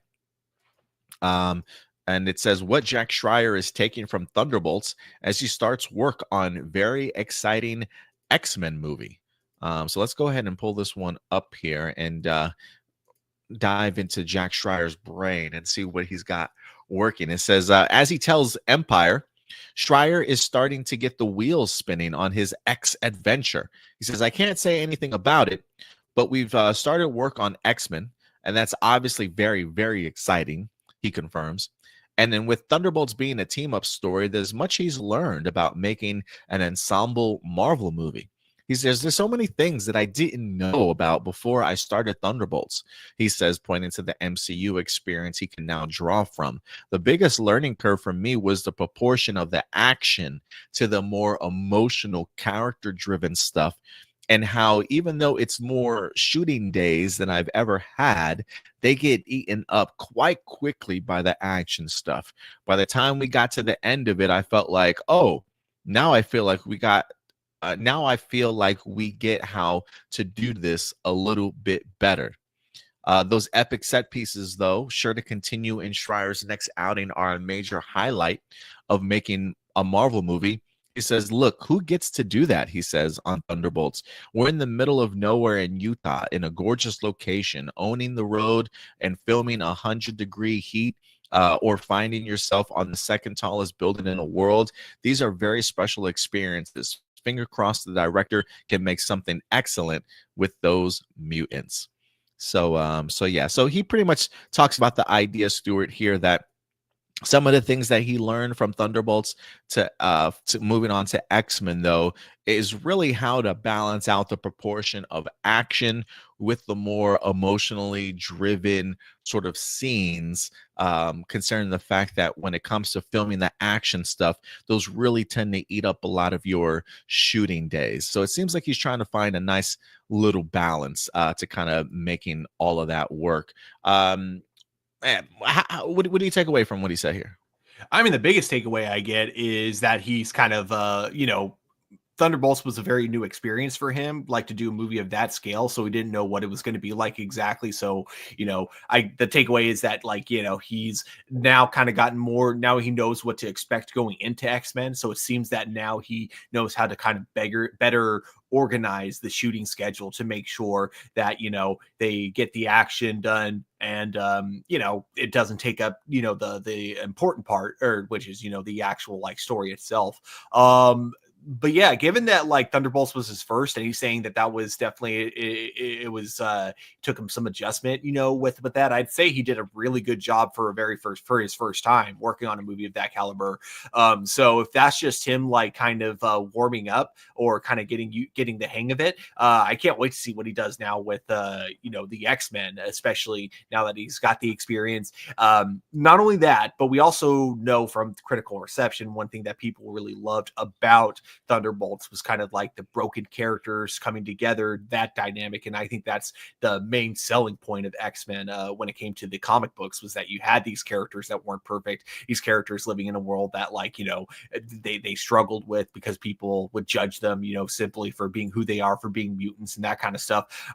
Given how well he was able to handle that in a movie like Thunderbolts, the way he was able to make those characters feel very like grounded, I think he could easily bring that to the X-Men as well. So in a lot of ways, I guess what I'm trying to say is I think that the way he phrased it, it feels like with Thunderbolts, he jogged so that he could run with X-Men. Mm-hmm. Yeah, no, I totally agree with you there. It does feel as though Thunderbolts really prepared him for this moment. You know, I was just trying to look and see what other things he's done in regards to his directing work. I most notably known him from the Netflix series Beef, which I think is what really put him on the map. He also directed an episode of Skeleton Crew for Disney, along with his the Thunderbolts movie that we just got. So you know, this kind of reminds me a little bit, Stuart, of, you know, we talked last week about how Marvel likes to get sort of creatives that are, I don't want to say are new to the business, but haven't really broken out yet. You know, when we talked about Nia DaCosta on the Marvels and how her kind of filming experience was, it feels like it might have been a little bit more different for somebody like a Jack Schreier, even though I would say I feel like Jack probably has a little bit more experience when it comes to having done things for television before in the past, and maybe for movies, maybe not on the same level of Nia DaCosta, but as far as like big budget stuff, this is definitely like Jack Schreier's first foray like into it, outside of maybe his episode for like Skeleton Crew, you know what I mean? So to kind of see how he's working in that Marvel Studios environment, and he's taking lessons away from his first time on a big movie like Thunderbolts and pushing it into something like X-Men, is really inspiring to hear. Like the idea of him saying he had to find a balance between action and the character-driven stuff just continues to solidify for me that Jack Schreier really works well from a character-based sort of point of view and perspective.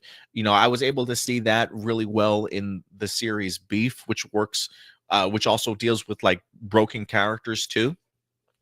But Jack Schreier also did something amazing in Beef, which was give me an episode that felt very much like an MCU action thriller, which felt a little out of place when I first watched the Beef episode. Like, am I watching the same show? Like, he just has that sort of range of what he's able to work in. And so to me, the fact that Jack Schreier is character first, it feels like, I think is a really big win for X-Men. And so for him to now have a better understanding of how to balance what he's already good at when it comes to the character stuff, and now maybe better plan for some of the action sequences for X-Men, is really exciting. Because I mean, the two big action sequences for me that really worked from Thunderbolts was the bunker sequence that we see early on in here when you have everybody bumping into each other, and then even the Sentry battle in the Thunderbolts watchtower was pretty impressive also, if you watch that from just like a directing a point of view. I think Jack Schreier did incredible work in that regards too. So, and there might be other action sequences that I'm forgetting from Thunderbolts that really stood out. So I think Jack Schreier has the ability to and the range to do just about everything, but the way that he talks about it makes me feel like he's very much character driven first in regards to story that he wants to put forward, and that his improvement when it comes to action is just going to get that much better and being able to kind of balance out. Because I thought Thunderbolts was a really well balanced film. And I definitely expect the same when it comes to X-Men. So you tell me the guy that did Thunderbolts is just improving upon what he's already great at. Yeah, I'm this is great news. I love hearing this type of stuff. Definitely. But yeah, guys, let us know your thoughts in regards to Jack Schreier talking about the X-Men. I'm not familiar with who is he's not writing it. I know Jack Schreier is not writing the script. I can't remember who was writing the script, but it will come down to how good the script is. But it does seem as though Jack Schreier as director seems very hands-on and probably has a lot of influence in regards to where the script certainly might go. This doesn't feel like I will say this doesn't feel like this is a case of Marvel Studios taking advantage of like a young guy in the industry on a big budget film. This feels like maybe Jack Schreier is finding a way to kind of work with the studio hand in hand instead of them trampling over what his vision might be. It seems like he's a good company guy. You know what I mean, Stuart? Yeah.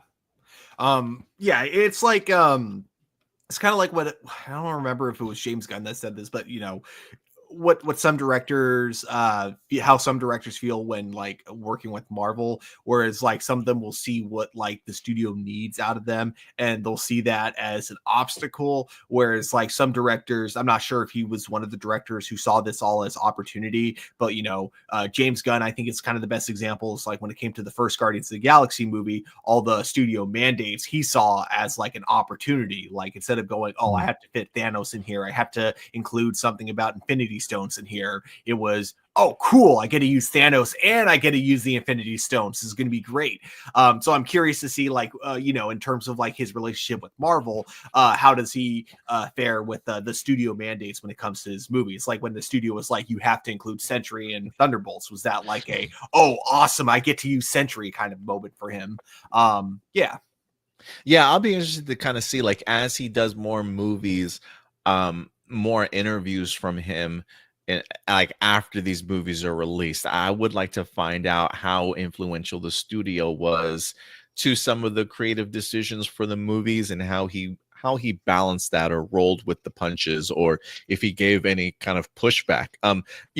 This feels very much like Jack Schreier after doing something like Thunderbolts and Skeleton Crew, now doing X-Men. It feels like he's going to be part of the Disney family for quite some time, in a sense that they're probably going to try and keep him in studio as much as they can, working on projects for them, because I do think that it's a real big win for them. So we'll see what Jack Schreier's future holds, but I still think really great choice for an X-Men movie. We'll just see if the script is certainly there, but let us know your thoughts in regards to Jack Schreier talking about some of the influences and things that he learned from Thunderbolts to help out his X-Men movie. Let us know your thoughts.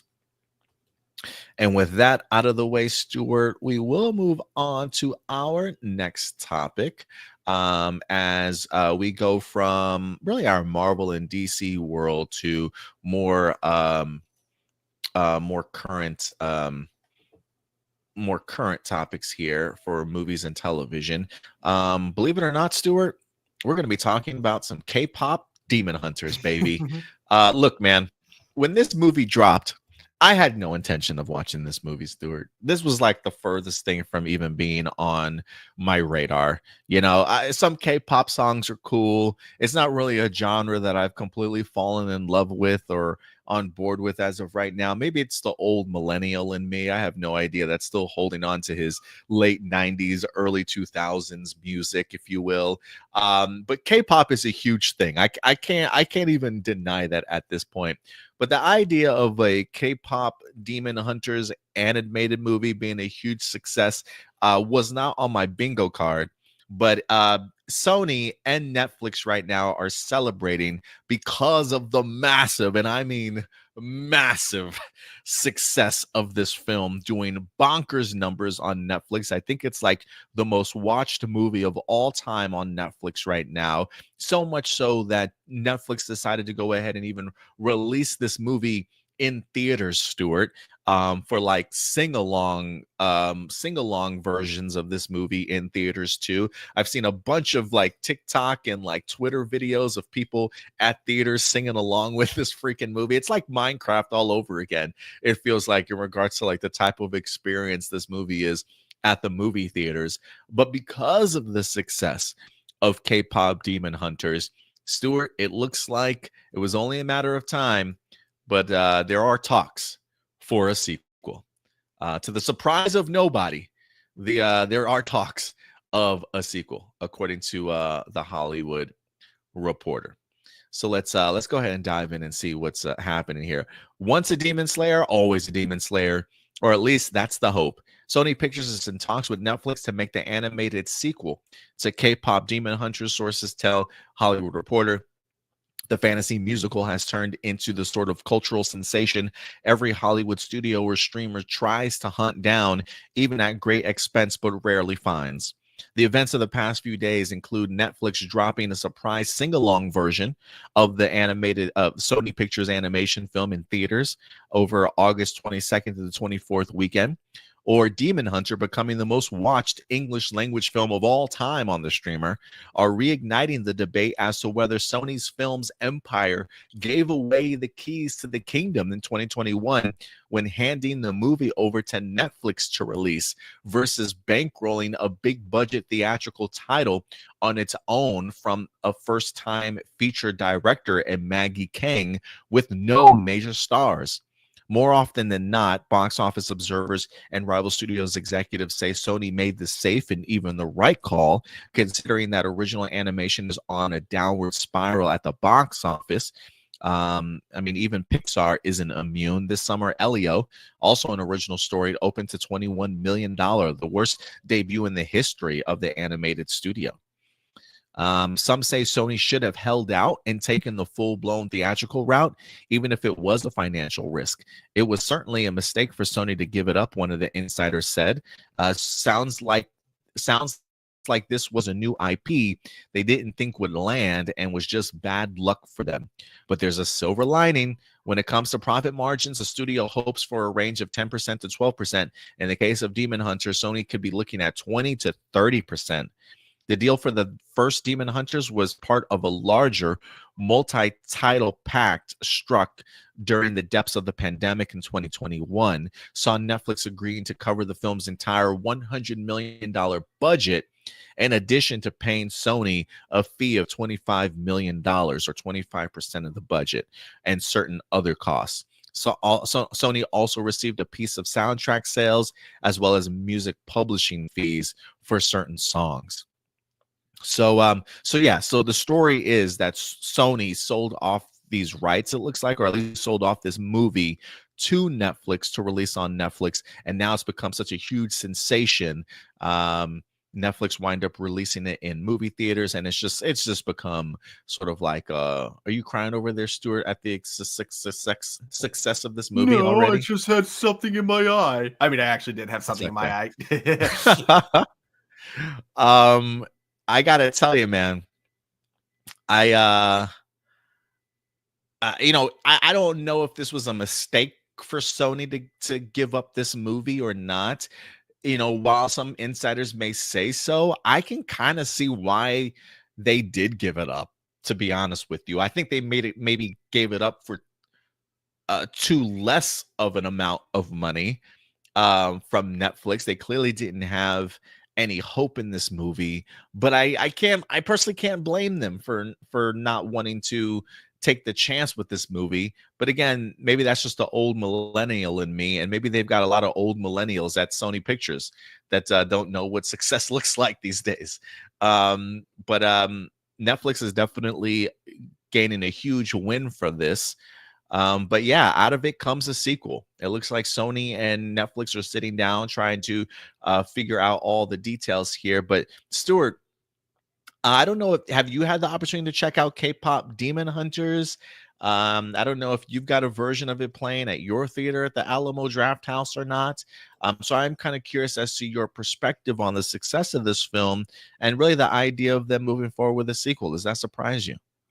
Them going forward with the sequel does not surprise me in the least, given like how this has been just like trending on Netflix like ever since it came out. I mean, even it like did so good like the first couple of weeks, and then like like with most movies, people kind of stopped talking about it. But then the moment they announced it coming back to theaters, it was once again like suddenly trending as like #1 on Netflix again.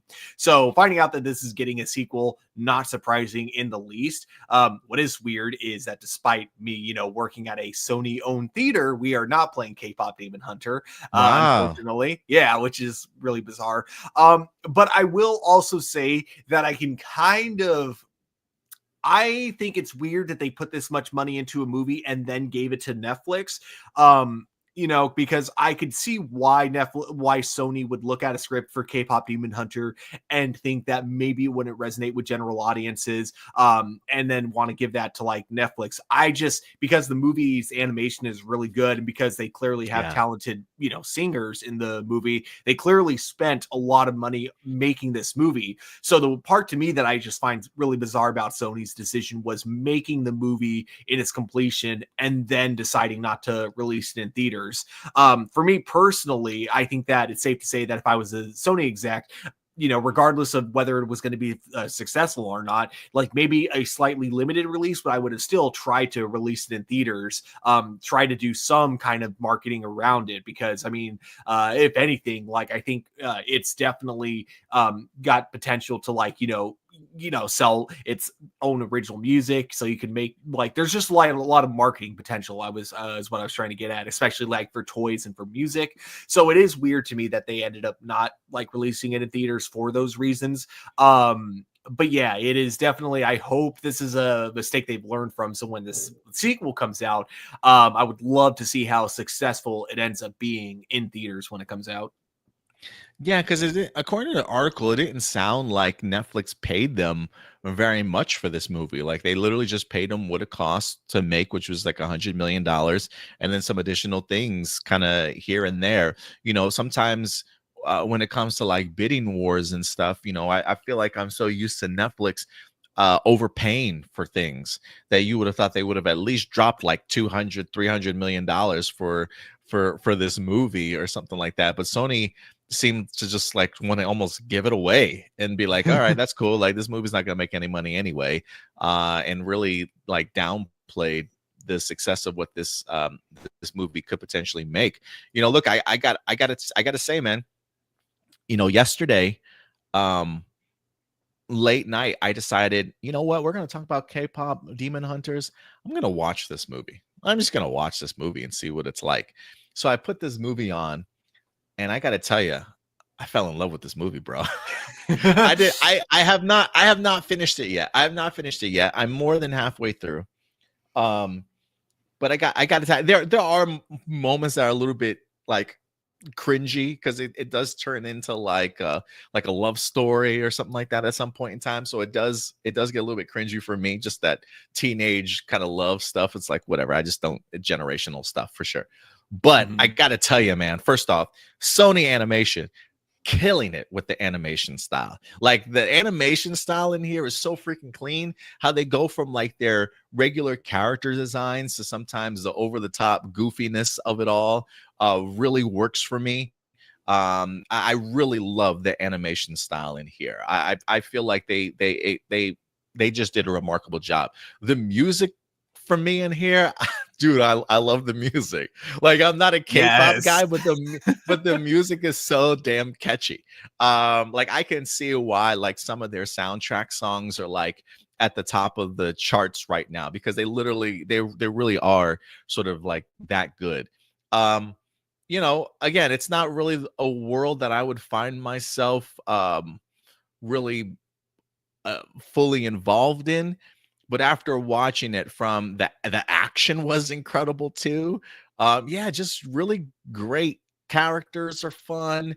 The story is actually kind of enjoyable, aside from like the cringy love stuff for me personally. But like outside of that, what the main character is going through, what even the antagonist of this movie is kind of going through, and the connection that they might have, along with just lore and the mythology that they kind of established very early on in this movie, I found myself really engulfed in this fantasy world.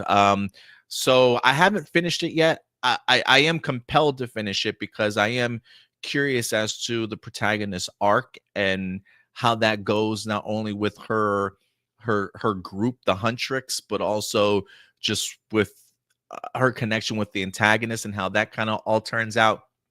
Outside of that, this is yeah, I can see how Sony probably had their doubts, but like if I was Sony, I literally would have screened this for like Gen Z audiences only, or like I would have been curious to see like what the screen tests for Sony Pictures was like in regards to the audience screening and how well it was received or not. Or if it even got to that point, because it is odd for them to spend that type of money on a movie that looks great, that sounds great, has got a great premise behind it, but not believe in it enough to pull the trigger and put it out there themselves. So I am kind of curious if they even audience test this or not. Ram Jim says, would you say K-pop Demon Hunters is like Gem and the Holograms? I haven't really watched Gem and the Holograms, even though I grew up in like the 80s and 90s. It was never really on my radar. So I haven't really checked that out. So I don't know if that's a fair comparison or not.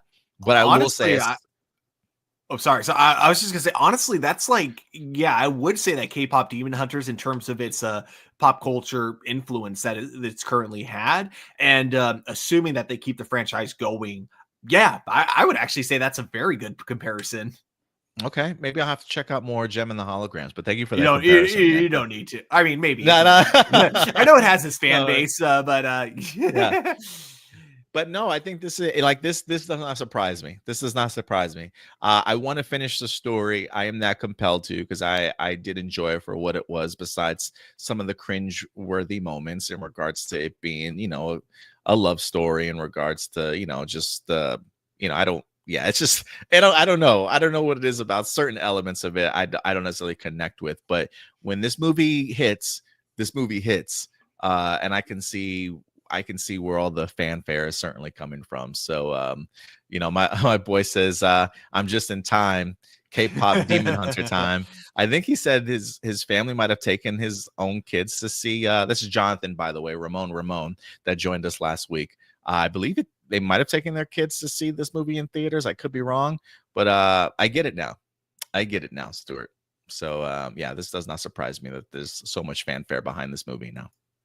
Yeah. Again, this was a movie that like I probably wouldn't have even like gone out of my way to see. But like, it's just like people had been talking about it so much. And then when my fiance and I were just like kind of scrolling through Netflix, she stumbled upon it and was like, hey, would you like to watch this? And I'm like, sure. And I was like expecting, like, I didn't think it was going to be bad. I knew like, okay, this is like, people are talking about this a lot, so there has to be something to it. I didn't know I was going to be this hooked on it though, like by the end of it. I'd say though, the only thing I wasn't a fan of was the very ending, and it's not because it was bad. It was because I just didn't really get what happened. Okay. But that just might be me. So it's like, I just need someone to explain what happened at the end for me to like, to get over that. But besides that, I freaking loved it. Like everything about it was like perfect. The humor, the action, great. And then of course, even like the drama, like I felt was so good, especially like where they went. Like there was a theory I kind of had that I was like telling my fiance about while we were watching it. And I'm like, I don't think they'd go there though. I doubt it. But I had this theory of, I don't want to say too much in case you haven't seen it, but I'm like, it might be a little bit too deep for a kid show for them to go there. And nope, lo and behold, that is exactly where they went towards the final act of the movie. Okay.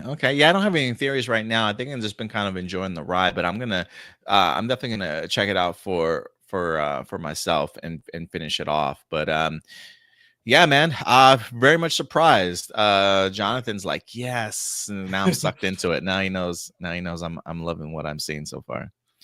Marcelina says, do you hate teen love stories, Adam? No, it's not that. I don't know if it's maybe just the style of storytelling combined with the really handsome like K-pop boy band group, and I don't know, it's just really weird to me. But Adam just hates love. yeah, I don't know. Sometimes it works for me, sometimes it doesn't. But I'll definitely finish the story. But yeah, guys, let us know your thoughts. Have you checked out K-pop Demon Hunters? It's got a little bit of everything that I'm a really big fan of. So I'm definitely going to finish it off. But have you seen it? And if so, how excited are you for an upcoming sequel? We definitely want to go ahead and know your thoughts in the comment section box below. And with that out of the way, Stuart, let's move on to our next topic, as this is right up the alley for you old millennial heads like myself.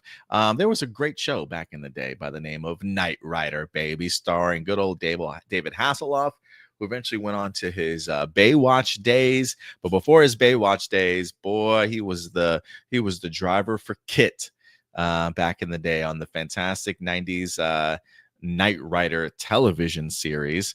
But believe it or not, it feels as though these guys that we're going to talk about here from the Cobra Kai creators love sticking in like the 80s and 90s material. As fresh off of their time on Cobra Kai, it looks as though they're going to be tackling now a Knight Rider movie. That's right, Stuart. According to the Hollywood Reporter, Cobra Kai creators are in fact tackling Knight Rider movie for Universal. This is in fact an exclusive report for them.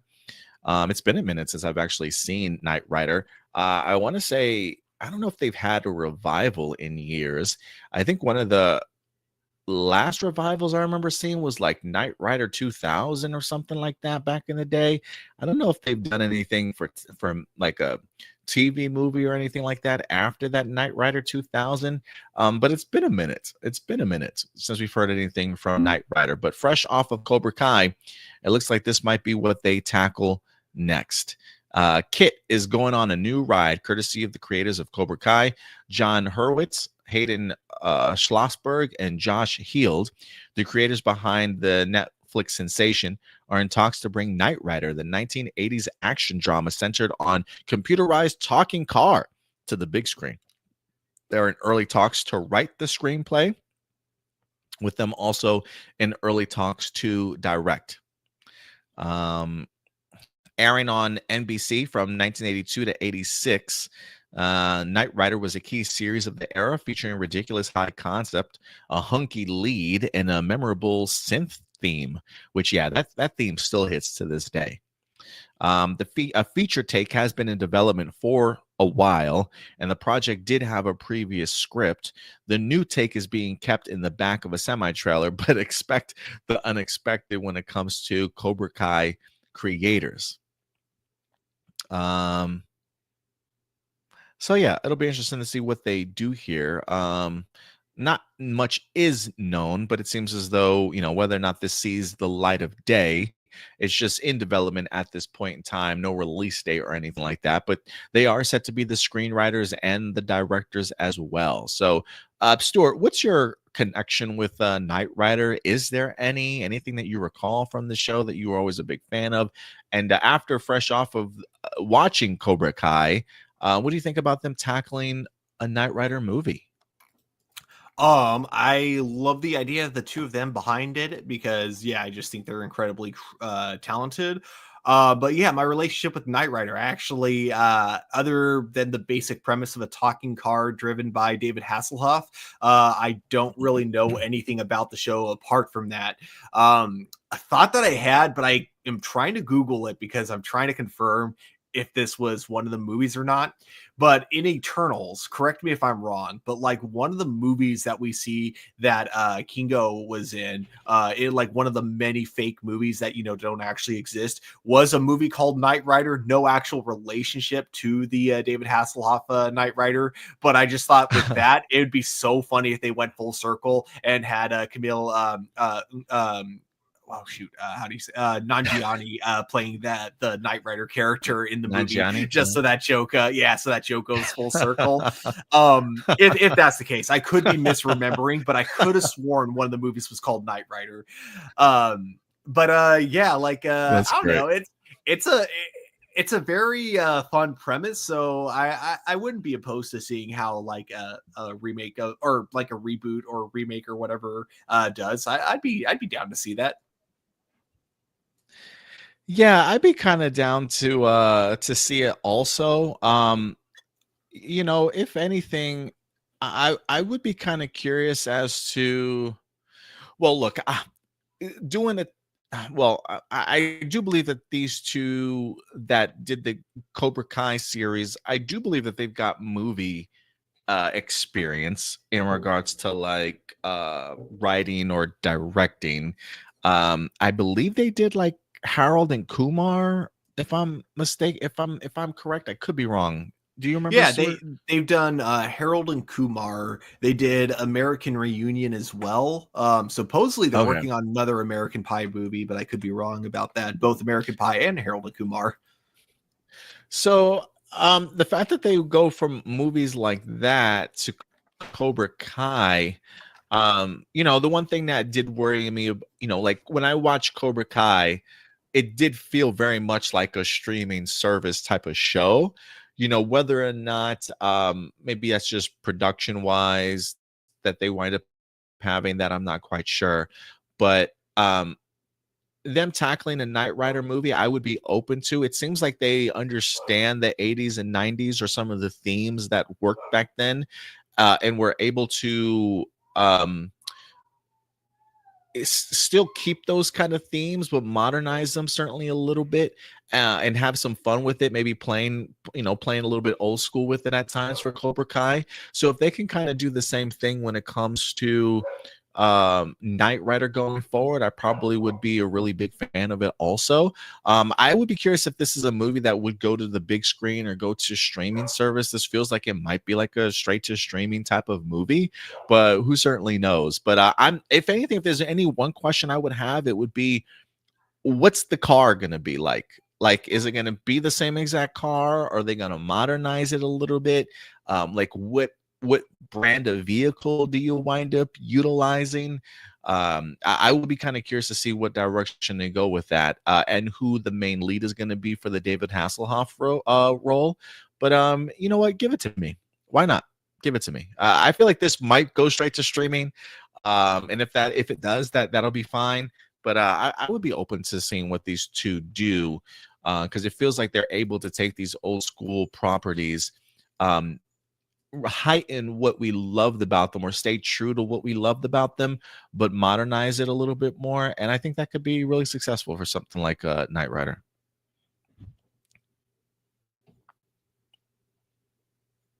Oh, I didn't realize I was muted. I was saying, yeah, definitely. But yeah, guys, let us know your thoughts in regards to this. What do you guys think about a potential Knight Rider movie from the Cobra Kai creators? We definitely would love to know your guys' thoughts. And then last but not least, Stuart, we will get into our last topic of the day, as we're going to be visiting the world of Gen V. That's right, the popular spinoff from the Boys universe. We've got the new season 2 for Gen V set to go ahead and drop September 17th. As we get towards the premiere of Gen V season 2, we also have to look at the landscape of this universe that we're in. The Boys getting ready to go ahead and wrap up their last season. So we got a series finale for The Boys dropping. And then on top of that, we've also got the upcoming spin-off series for The Boys, called Vought Rising, which is going to be a prequel series.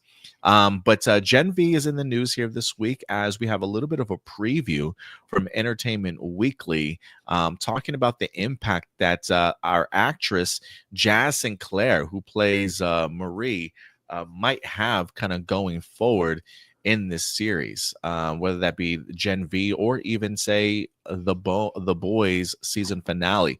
According to Entertainment Weekly, it says Gen V season 2 helps set up the climax of the Boys finale, and Jazz Sinclair might be the key. Jazz Sinclair is still wrapping her head around her new place within the world of the Boys. She might be the key, not just to unlocking the mystery of her own corner of this interconnected universe, but of the entire superhero TV franchise as it stands. A few things later, the fresh season of Knowledge set ability to command and weaponize blood, withstand a full optic blast to the chest from this world's most indestructible soup in Homelander. They say, I hope that they would write more into that for season 2, and they definitely did. It's kind of like Harry Potter with Voldemort with the death curse. How did he survive? There was a new trailer that was revealed during Comic-Con. If you guys recall, that sets up Marie to potentially be more powerful than Homelander himself. While the one for the boys' final season sees our title unorthodox heroes coming to recruit Marie to join the last standoff. This is a quote. Says, I was always hoping that they would write me to kill Homelander. I always really liked the idea of taking him out because he's such a royal ass, says Jazz Sinclair. Marie's such an underdog. The expansion of my powers in Gen V Season 2 is really exciting. So the weight of that and the implications of what that could mean for Marie was really fun for me this season. Eric Kripke, the showrunner of The Boys, pumps the brakes just a bit. He says he's not ready to confirm whether Marie is indeed the savior, but rather, just like how the Mothership series deconstructs the concepts of the superhero, Gen V will now take the piss out of the Chosen One archetype with its sophomore run. If she can control everybody's blood, then what can't she do? How is she not the most powerful superhero on the planet? Just because she has the potential to be doesn't mean that she is. It felt like a very organic adolescent problem, which is these expectations are placed on you to be truly great, but you're not quite ready to step up to be truly great. There's a little bit more to that if you guys want to check out the article for yourself. But, Stuart, as I think, they also gave us some new images here. I didn't see these before when I was reading the article.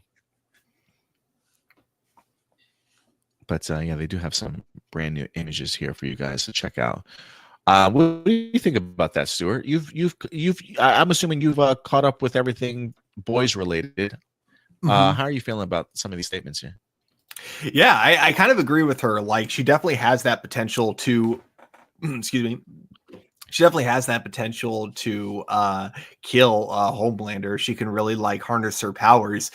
So I would love to see I get where one of the challenges might be is that if the boys ends, but they decide to continue Gen V, I could see that kind of being the challenge of how do you have her have an impact on the boys when she's also going to be continuing on her own show. But regardless, I think that the two of them, I think that, yeah, it will be kind of cool to see how much it affects the boys after season 2. And if season 2 is going to be about her trying to kind of harness her powers a little bit more and learn to I mean, I guess we kind of got that arc from her learning to forgive herself in season. I guess we kind of got that in season 1, but I guess they'll probably dive a little deeper into it.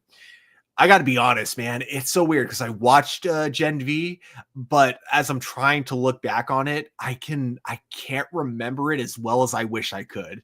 I remember what happens for the most part, but I can't really remember specific character details.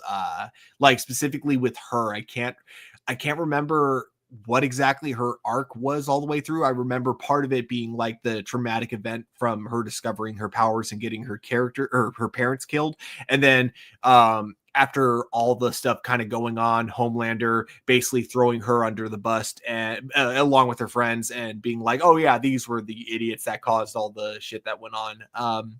So it's hard to remember, but from what I gathered, yeah, she and everyone else from Gen V are currently arrested in a containment for holding people with superpowers. So how they escape and how that affects not only her show but the boys, that I'm really excited to see.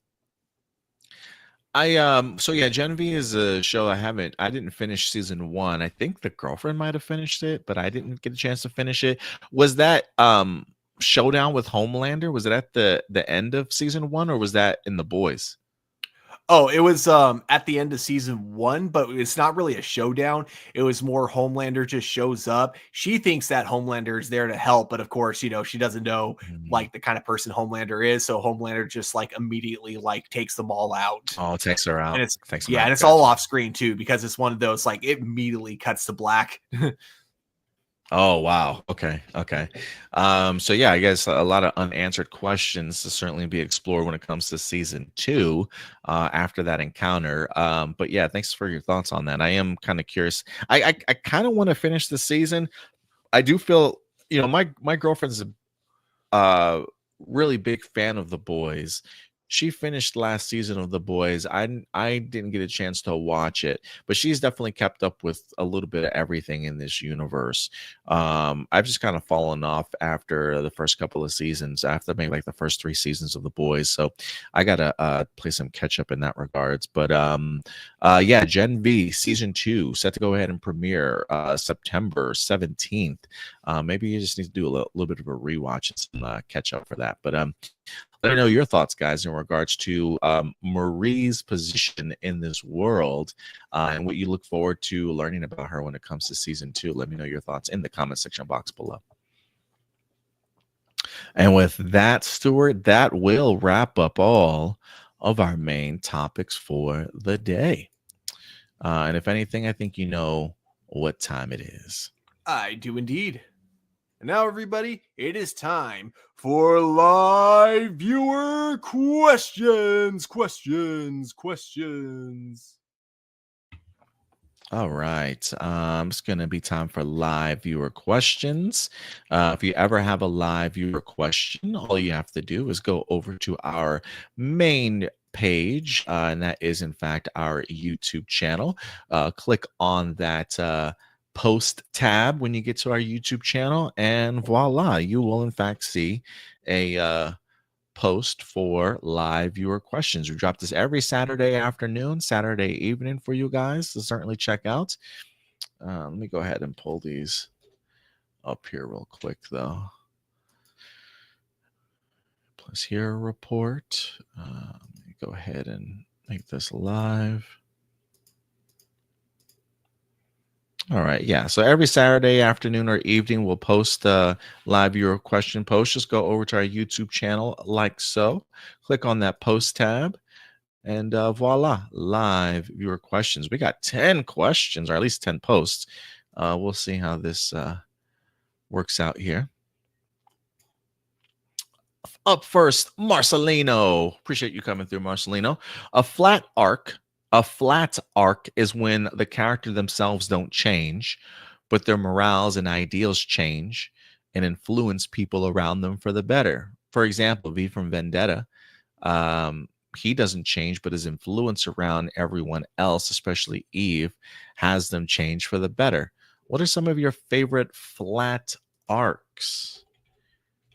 Favorite flat arcs in movies. I'm gonna have to Google this one. Favorite flat arc movie examples include Argo, Ratatouille, Prey, Hoosiers, where the protagonist's unwavering core beliefs change the world around them rather than themselves. Other admired characters with flat arcs: Sherlock Holmes, Marty McFly, Katniss Everdeen, demonstrating that a lack of personal transformation can result in engaging in powerful stories. There's a lot of good examples up here. I mean, if you're talking about favorite, then I mean, look, it's got to be Marty McFly. I only say that just because I love Back to the Future, so that'd probably be my answer. Doesn't even change the world through like an arc. He literally just goes back in time and Literally changes changed. the world. Oh man, I think if I'm being biased about it, probably like Ferris Bueller's Day Off, just because of like, even though it Oh, like specifically only really changes like one person, like really, I mean, I guess it kind of does with his sister as well. But yeah, I kind of like Ferris Bueller's Day Off in the sense of like, it just kind of like his kind of like carefree attitude it ends up being exactly what his friend Cameron needs, as he's like just like kind of in like this deep state of depression. yeah, I never really heard of that before, a flat arc. So I appreciate you. I definitely learned something a little bit new today, Marcelino. Thank you for that. The only Um, time I've kind of heard it is whenever people like use it as an excuse to like call certain characters like a Mary Sue. They'll be, because like the big thing that people will use is whenever like a character has to change in order to achieve her goal or achieve their goal through the movie. That's a regular character. But then like if the character changes the world around them to achieve their goal, that's being a Mary Sue. At least that's how like some people will like put it. Marcelino also goes on to say, was there ever a one-off character from a syndicated television that you wanted to see more of, maybe even become a main character? For example, Anya from Buffy the Vampire Slayer was originally intended for one episode, but the fans loved her so much she eventually became a main character. Was there ever a one-off character from television that you wanted to see more of, maybe even become a main character? Ooh. Is it wrong to say, after seeing Brandon Routh return as Superman for Crisis, that I really wanted like a spin-off series of him or some way, shape, or form? Because granted, it was only like a 1 or 2 episode appearance, but damn, I would have really loved to have taken a spin-off series of that Kingdom Come version of Brandon Routh's Superman. I'm trying to think of another example though, but of another one-off character from television. Trying to think, because yeah, okay, like this is a deep cut. I guess one would be Damien from South Park season 1, who's the Antichrist. I find it so weird that he was only in the episode where he was introduced and we don't see him again, because we see Satan like throughout the entire show. In fact, they even just recently brought Satan back into South Park. So it's weird that we see Satan a lot, but we don't see Damien like ever again in the show after his first appearance. So that'd be one character, I guess.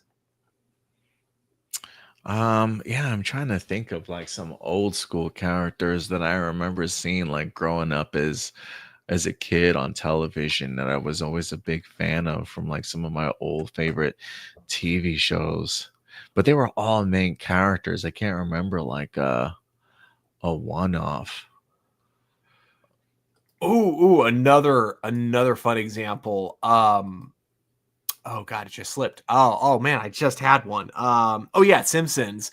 When they introduced that the fact that like Homer has a brother, and yet we never see him again after he's introduced. I do like that one. I do like that one. Yeah, I can't think of any off the top of my head. I'll think about it before the end of this show. Outside of my Brandon Routh one. Speaking of Superman, would Diggle's cameo in Superman and Lois count him as a one-off character? Because he's not the same Diggle from the Arrowverse. He's just a one-off character who apparently has a really good relationship with Superman and Lois, to the point where he knows Superman's secret identity. But that never gets explained after his one appearance. Well, he has a cameo like in season 2 at one point, but like apart from that one-off experience, we never see him again either. Oh, I just saw. Okay. So here's one for you. I was just going through this. I was trying to find, I was like, one-off characters from television that never had an appearance again. We're gonna go back to the Arrowverse here, because I remember this, and it never fulfilled anything. But Harley Quinn from the Arrowverse. That's right. She didn't even. I don't even think was she even in the episode. Or I don't even know if it was just a voice over that they teased. So in the commercial, I believe for like the next episode of Arrow, I think they like physically teased her with like a shot of Harley Quinn's back, like in a cell. But when you got to the episode, that scene was completely taken out, and I think you only heard her voice, if I'm not mistaken, in the episode. Mm-hmm. But it didn't lead to anything. We never physically saw her in the episode, even though she was teased in the trailer. So that's almost like a not even a one-off character. It's like a one and a like a half a character appearance.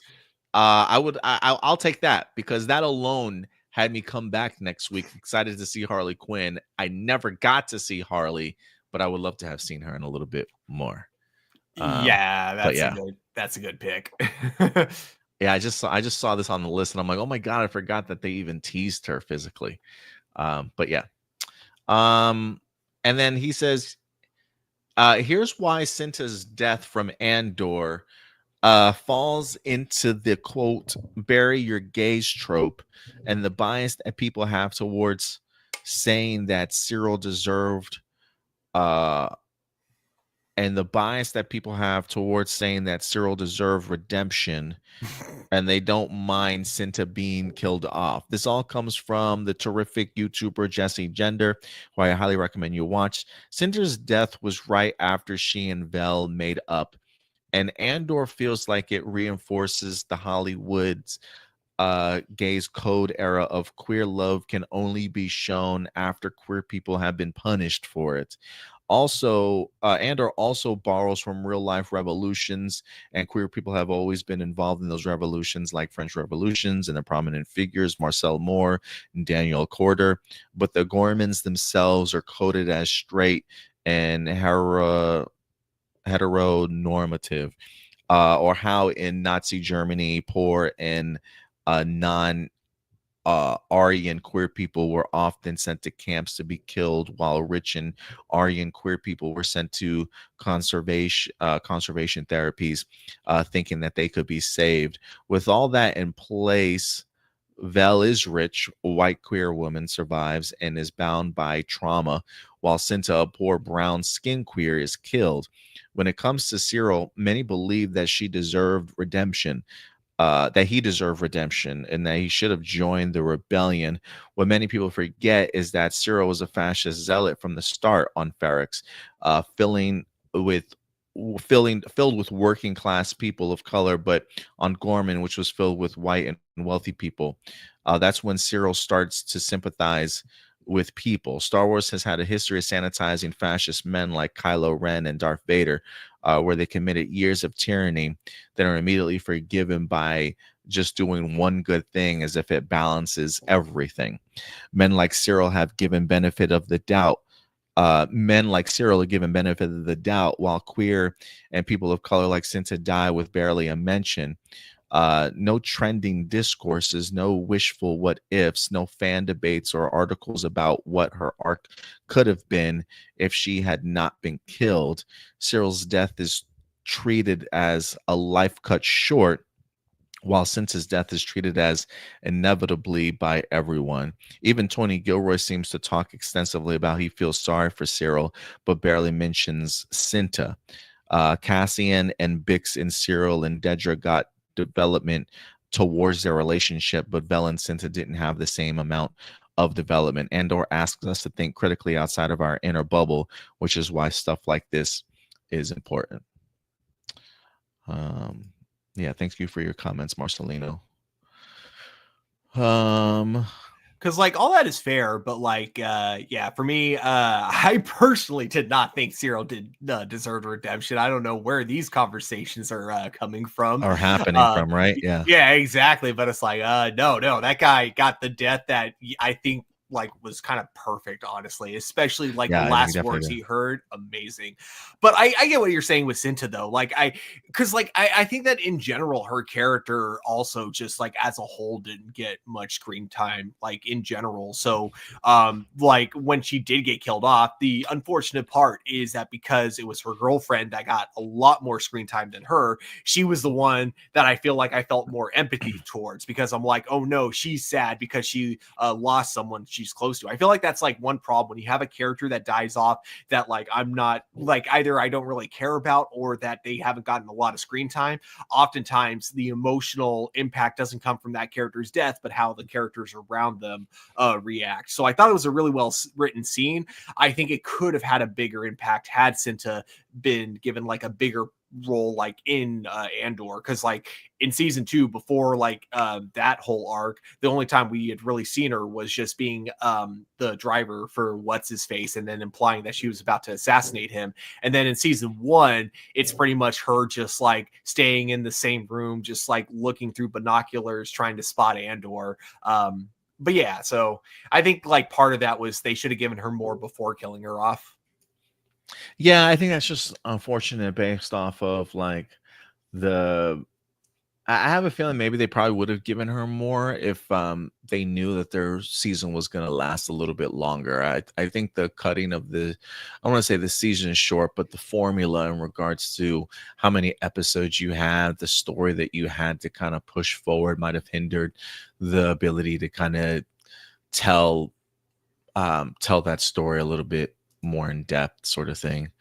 Um, I don't know. I guess I gotta, Marcelino says Disney has a whole history of tokenizing queer people, and with Andor, it feels like it's written by who are open to queer people, but they still treat as secondary. I maybe I have to do my research in regards to history of tokenizing queer people, because I when I sometimes when I watch things, I mean, granted, I'm not part of that community, so maybe they view things a little bit differently than I do. Like, maybe I just don't see those things all the time. Like is it are they attacking queer people because they killed off Cinta, or is that truly a barrier gay tropes, or is it just like, hey, somebody's got to die, and it's unfortunately Cinta in the story? I mean, other people characters die all the time. Black people die all the time in movies, right? I don't know if it's a bury your black person trope. Like I would have to learn a little bit more about it to see, like, is it really coming through that way, or is that how people are just wanting to read into things and take away from it? But again, I'm not in that community to fully recognize it when things like that kind of happen. So yeah, maybe there's a little bit more that I have to learn when it comes to tokenizing queer people in certain types of medians. But when I watch the show, it's just not something that comes to mind for me. I will say, like the whole killing off the black man, especially like usually like the black man always dies first. That trope, I remember, like that was one of the earliest like kind of tropes that I learned about, and I thought it was so funny when I was doing my Nightmare on Elm Street binge a few years ago, watching all of them all the way through. Dream Warriors was one where I'm like, oh, let me guess, he's going to be the first to die. But no, he actually like makes it all the way through the movie. And I'm like, oh, that's surprising. And then I get to the fourth movie, and literally like maybe 10 minutes into it, that he's the first character to get killed off, and I'm like, yep, of course. But Yeah, I yeah, mean, I looked into it, and apparently that was a big deal at the time. People were shocked that the black man actually survived in Dream Warrior, and to the point where I guess like whoever directed the fourth movie was like, ooh, we can't have that. So I remember when LL Cool J survived that shark movie, and I was like, oh my god, this has got to be like a first in like cinema history that the black guy actually survives to the very end when it comes to like a horror movie sort of thing. So, look, when I watch Andor, everybody in that movie or everybody in that show dealt with loss in some tragic way. That's just the unfortunate aspect of that world, especially when it comes to war and the sacrifices that people make. I don't when somebody that Andor loves dies, I don't see like that's a bury your whatever trope. Like people just die. Like, so unfortunately storylines just have people unfortunately die and have to deal with the impact or the remorse or the guilt or the shame of having lost the loved one. If they kill a black person off, I don't want to immediately jump to the idea of like, oh, they must have something against black people. If a queer person dies, I don't want to necessarily be thinking the first thing that's on purpose by Disney, in the sense of like that's part of their narrative. They just want to kill like can nobody of a marginalized group ever die in a movie or a television show without being called out as like insensitive towards a group of people? Like, I just don't, like, that's where my head is at. Like, I just don't know if every action that happens in the movie or television series is specifically garnered towards filling in a trope, or maybe it's happened so much in Hollywood that like it's become a thing. I would certainly acknowledge, but I don't know if every time it happens, if that's part of the bigger all plan. But again, I acknowledge I might have to do maybe some of my own research. That's just not where my head immediately goes to all the time. But I'll look more into it for sure. That is definitely got to be like the hard balance for like writers. Is it's like I don't want to fall into this trope, with killing your queers or killing the black person, but I also don't want these guys to have like plot armor just because they're queer or black. Right. That's exactly where I'm coming out of. The Sansa stuff didn't matter to me so much, just because of where I saw her in season 1. I think if anything, season 2 isn't as impactful just because I haven't seen her, but I know it might do something for the other character in Vel in regards to moving her character forward. But is that a trope of burying your queers because you're purposefully doing it, or is it a case of we just didn't have enough time? A storyline to tell the full story that we wanted, but we know it's an impactful moment for Vel, and so that's the case. Like I just don't know if it has the intention that a lot of people think that it might have, but or unless that's just where they want their mind to go. But again, I'll look more into it for sure. Jessica Fryman, would you like to see flashbacks in the new Avatar animated series about what led to the world-ending event? And do you think in the next season of the King of the Hill revival, we learn what happened to Luann and Lucky? Ooh. For that first part of the question, I hope and am pretty sure we will get a flashback as to why everyone's mad at Korra, because that better get explained. And also, and then for the second part of the question with Luann and Lucky, I have been told that we will get a reference to them in season 2, but I don't know if it'll just be like they'll be offhandedly like referenced through dialogue, but I know that we're not going to see them like physically in the show. I guess the showrunners, especially Mike Judge, wanted to just because both voice actors had passed away. I think he just wants to like let the character's legacy just kind of like live on without like kind of bringing them back. So I don't think we'll see them, but I do think we'll at least get a reference to both of them.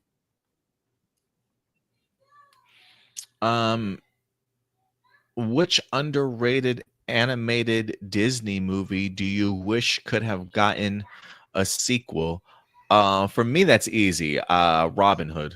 I want that classic Robin Hood. I'm surprised that never got a sequel, unfortunately. But yeah, give me Robin Hood. Gonna go deep cut again. Black Cauldron, I feel like definitely had some franchise potential. That whole world that they set up. I like it. I'll even put in The Fox and the Hound. I didn't realize we never got a sequel to that, but really, yeah, I do like that idea.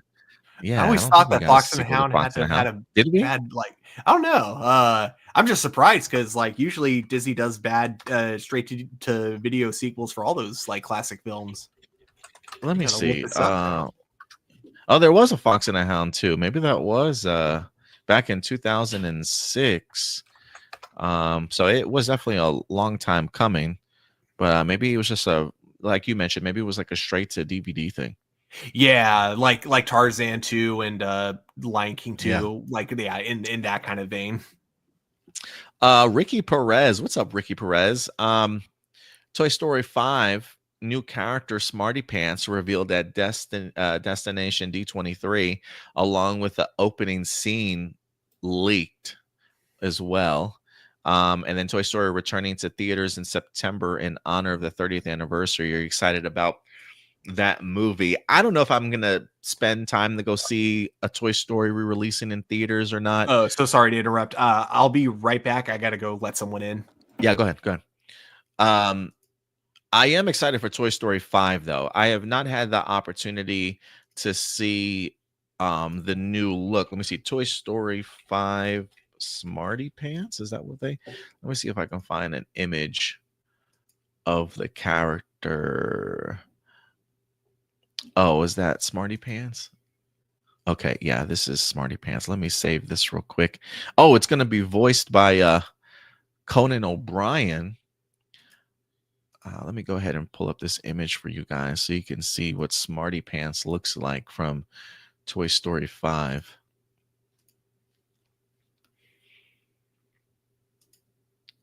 Oh, here we go.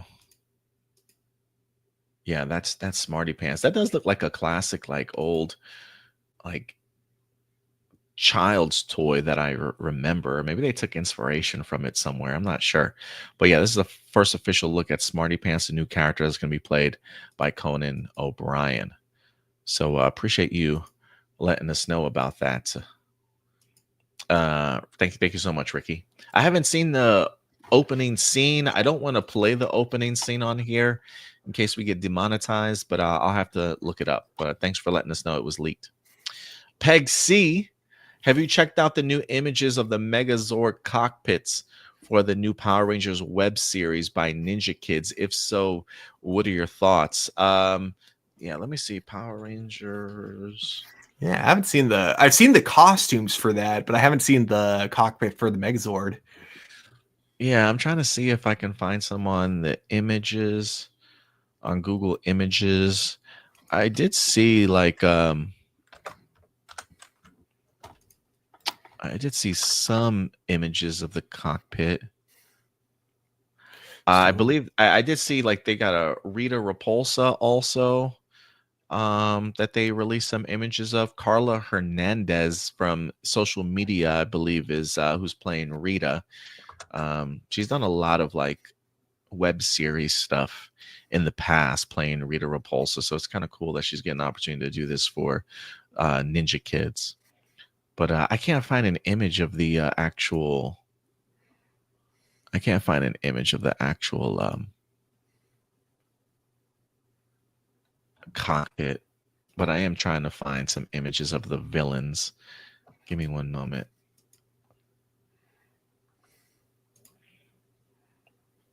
I'm trying to see what we haven't showcased on here. Oh, so okay, here we go. Maybe this will work. So they've done Power Ranger stuff in the past. The Ninja Kids? Yeah. Yeah, I believe so. Let me see. Will this show up? No, this one won't show up, but this one will. Let's see how we get. This is nope. Okay, never. Oh, there we go. That's some of the villains. That's Carla Hernandez, I believe her name is, playing Rita. We got a Lord Zed and we got a Goldar there also.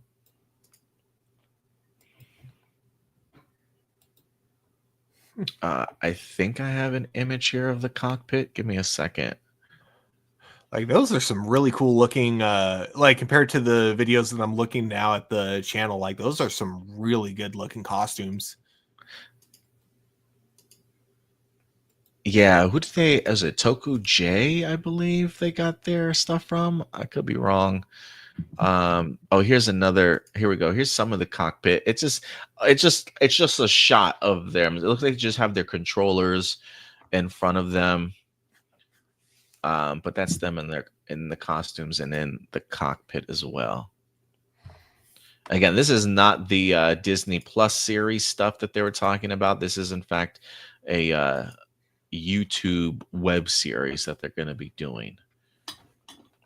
I don't know if this is to launch like their toys or something like that. I'm not quite sure. But it looks like it's coming together pretty good. I don't know what the budget is on this, but it's coming together relatively nicely. Billy D. Williams was intended to play Two-Face in future Batman sequels after portraying Harvey Dent in the '89 film. But Warner Brothers brought him out of his contract to cast Tommy Lee Jones for Batman Forever. Williams had a clause in his contract reserving the role for him, but he was eventually brought out so that a more well-known actor could be cast. He later voiced the character in Lego Batman movie. How do you think Billy D. Williams would have looked as Two-Face? Yeah, that would have been interesting. His move as Harvey Dent. I always did like Billy D. Williams as an actor, so I feel like missed opportunity, but it's freaking Tommy Lee Jones, who I think was like at the height of his fame, it felt like, during the time Batman and them kind of came out, so I can understand the change. But yeah, I think it's always a fascinating one to kind of figure out what Billy D. Williams would have done as Two-Face, or what he would have looked like. I think with the script for Batman Forever, I don't think he could have played that version of Two-Face, like the way, or at least not the way he was Like written. over the top. Yeah, exactly. I feel like he would have done it great if they kind of like grounded the villain more. Like if Tim Burton directed him as Two-Face, I think he would have been perfect. But yeah, like if it was in Batman Forever, I think he would have looked fine in the role. Like I can like picture it right now with like kind of the Two-Face design. I think it would have looked cool on him. But yeah, I don't know if I could see him playing Two-Face the same way Tommy Lee Jones played it. Yeah, no, I would agree with you there. Tommy definitely separated himself. If you had all the money in the world, would you buy the Batmobile? If so, which one? The '60s Batman, the Batmobile from Michael Keaton's Batman, or the one from Batman Begins? Definitely Michael Keaton. Oh my god.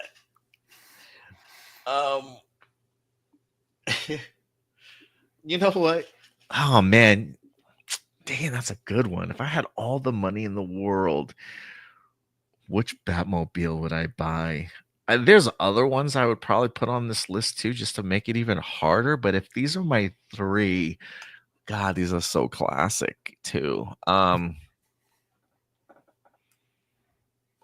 You know what? I'm gonna go 1960s Batmobile. Oh, It's okay. just I like the convertible style. I dig the red accents with the bat face on the hood. It's just so classic. I probably would rock the 1960s Batmobile. Do you think it's a smart move for Mortal Kombat 2 to be delayed until May 15th? You know, I kind of think it is. I kind of think it is. I'm starting to have the feeling that this is going to be a better movie than the first one. And I think they probably saw how much money people were willing to spend in the summertime for something like July. And I think that they probably can make a little bit of money in that regards. I can't remember if the first Mortal Kombat movie on HBO Max, if that was released in theaters too, or if it was released in theaters for a limited time, but available on streaming first day. Um, but I can see a world where, especially if there's nothing around it, if if it can separate itself like 2 weeks away from like another big full-fledged movie, you got Carl Urban, who's certainly a big name. Um, you put it in the middle of summertime, I could see people wanting to come out for a Mortal Kombat movie. I don't know if it's gonna make bonkers money, but I think it will make some money. So I have a feeling it's probably a smart move by them. I gotta know the reason why they bumped it back to know whether or not it's a smart move on their part. Let's see here. My friends call me Joseph. Charlie Sheen was famously. Oh, you know what? I might need to pull this one up because for some reason it's not giving me everything. So weird when it does that. Like, I end up Yeah, having to like refresh it. yeah. I don't know why it does that. No, I don't want to do that. I need to go post. Okay, here we go. Who was this question for? My friends call me Joseph. Okay. Charlie Sheen was famously fired from the sitcom Two and a Half Men due to his behavior and altercations with series creator Chuck Lorre. Um, Sheen's character, Charlie Harper, was killed off in the show by being struck by a falling piano. This scene was used a body double and included a meta moment where Laurie himself appeared on screen to tell the audience's winning, a nod to Sheen's public rants before a second piano hit the character. After the funeral episode, the show continued with Ashton Kutcher taking over as the new main character. Years later, Sheen and Laurie reconciled and worked together again on this series, Bookie, a move they both described as for a form of healing. Similarly, actor Hartley Sawyer was fired from The Flash after old racist and misogynistic tweets of his resurfaced.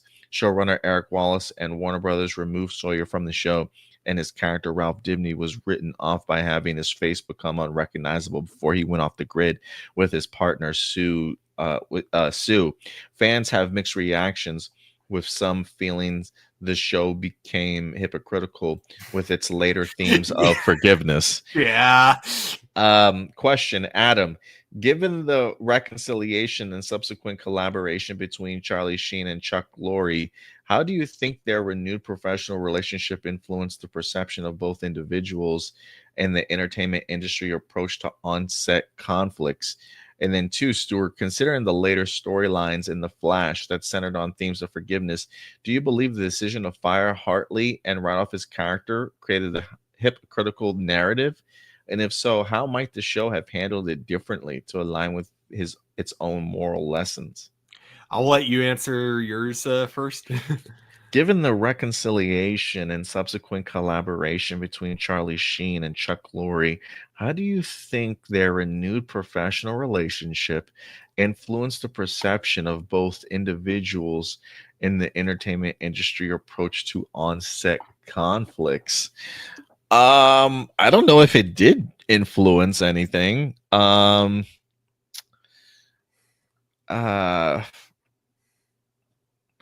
do you think their renewed relationship influenced the perception of both individuals and entertainment industry's approach to on-set conflicts? I mean, I don't know if it did change anything. I mean, I think on-set conflicts just happen. Um, I don't know if like after that happened, if there was ever like a rule put in place for like on-set behavior or like how you go about working with individuals in the future. I think you just kind of hope that people change, that people in hindsight are able to look back at their antics and admit their wrongs, along with, being able to admit that like, um that people can change over time, and then just being able to not take things personally and being able to like swallow your pride a little bit and working with them again. I mean, I guess if anything, it would just be hopefully influencing people to understand that things happen. um Maybe be a little bit more forgiving to people. Maybe don't burn bridges immediately.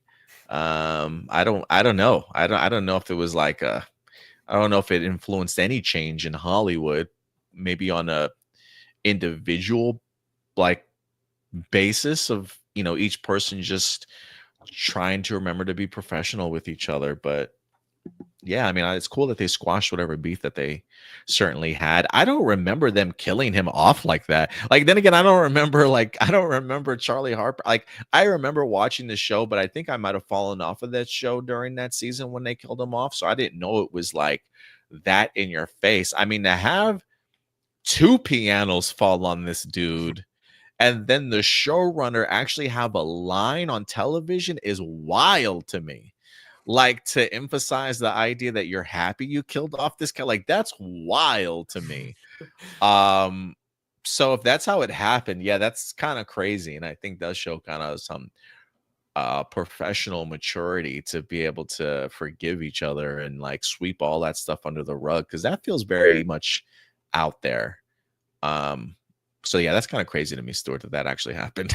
Yeah. Fucking yeah, like I watched the very last episode, not the whole episode, but the very last scene of the last episode out of context, where they seemingly bring him back. Because you don't see his face, you only see him from behind, but he like knocks on the door, trying to be like, "Hey guys, I'm alive," and then another piano. Yeah, That's so freaking crazy. Yeah. So going to the Flash part of it though, yeah, because that is one thing with when they fired him, I didn't know how to feel about it because, well, yes, I'm definitely not trying to say like these jokes are okay, but nonetheless, the tweets that he said were clearly jokes. They weren't like meant to like actually. He wasn't like actually like saying like that as if he believes this shit. But at the same time, yes, they were definitely mean spirited jokes, and I can see why someone would take like major offense to it.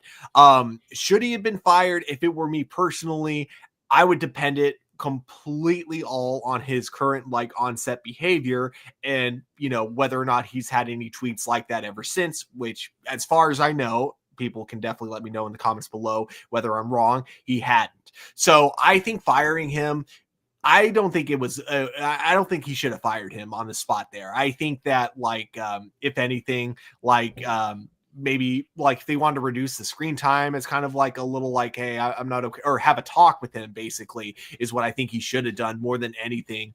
Is just have a one-on-one talk with Hartley. But yeah, I think that firing him for those old tweets, and I mean. I say this because, like, look at what happened with James Gunn. Like, because as bad as Hartley's tweets were, they were pretty tame compared to some of the shit James Gunn was saying on his Twitter. Because that like James Gunn pushed some boundaries that I'm like, okay. And you look at the studio that he was working for, Troma. I love Troma. They make jokes that even I'm like kind of like, oh, okay. Because that's just what they do. They push the boundaries. They're raunchy. That's just how they are.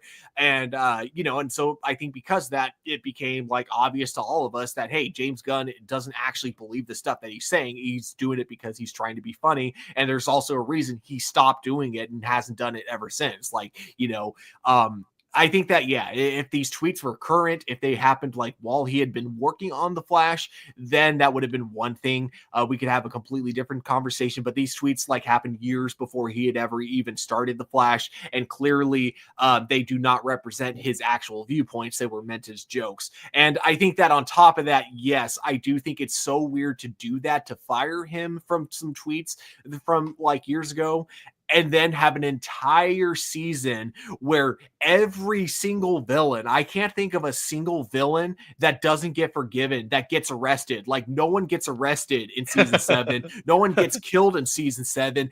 Everyone gets instantly forgiven at times. And it worked for a couple. There were a couple where I'm like, okay, this is the route to go. Forgiveness is the way this guy can be redeemed. But then there were other characters where, like, one example, the episode where Cisco leaves, this woman, she freaking robs a bank, fills a blimp with like a bunch of gold with the plan on like dropping it in the middle of a stadium, which, I mean, I'm just going to say that is a dangerous idea. That would get a lot of people killed. And the Flash goes to stop her, and she's like, you don't understand. My intentions were good. And the Flash is like, I know they were good. That's why I got you a job working for Central CD Treasury Department. And I'm like, she robs a bank and you get her a fucking job? What? Oh my god, that episode pissed me off so much. She's gonna rob her job too. Probably. It made no sense to me at all. Like, oh my gosh. So it's like you write it, you green light that episode, but then you fire a guy because he made some like tweets like years ago that were really offensive. So yeah, I do think it was kind of hypocritical for him to fire him. And again, maybe there's some more to the story. Like, maybe he had onset behavior that was not okay. And especially with a show like The Flash, where you have a lot of people of color and then a lot of women working on it. Maybe there was behavior that we as the audience never saw that happened behind the scenes. Cool. I would have liked to have known about that if that was actually like a factor into why you fired him. But as far as we know, as far as anyone knows, it was just the tweets. But yeah. So those are my thoughts. I love it. Let's see here. Marky Parko Do you think the enduring positive feelings of the original cast have contributed to the legacy of the 2005 Fantastic Four films?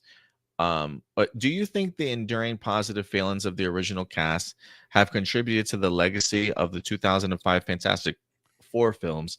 And might their fond memories influence future superhero projects? Despite negative receptions of 2005 Fantastic Four film and its sequel having received from fans and critics, the original cast has continued to appreciate their experience with the project. This was evident in July when um, the gentleman that played Reed Richards paid tribute to his co-star Julian McMahon following McMahon's passing, expressing gratitude for having worked with him. Similarly, Michael Chiklis celebrated the film's 20th anniversary on social media, reflecting on his time as a Thing. Chris Evans, who played Johnny Storm, reprised a variant role in 2024's Deadpool and Wolverine, season his most famous character, Captain America, before his transformation. Jessica Alba also reflected on her experiences as a character and offered her support to the cast of the new MCU film.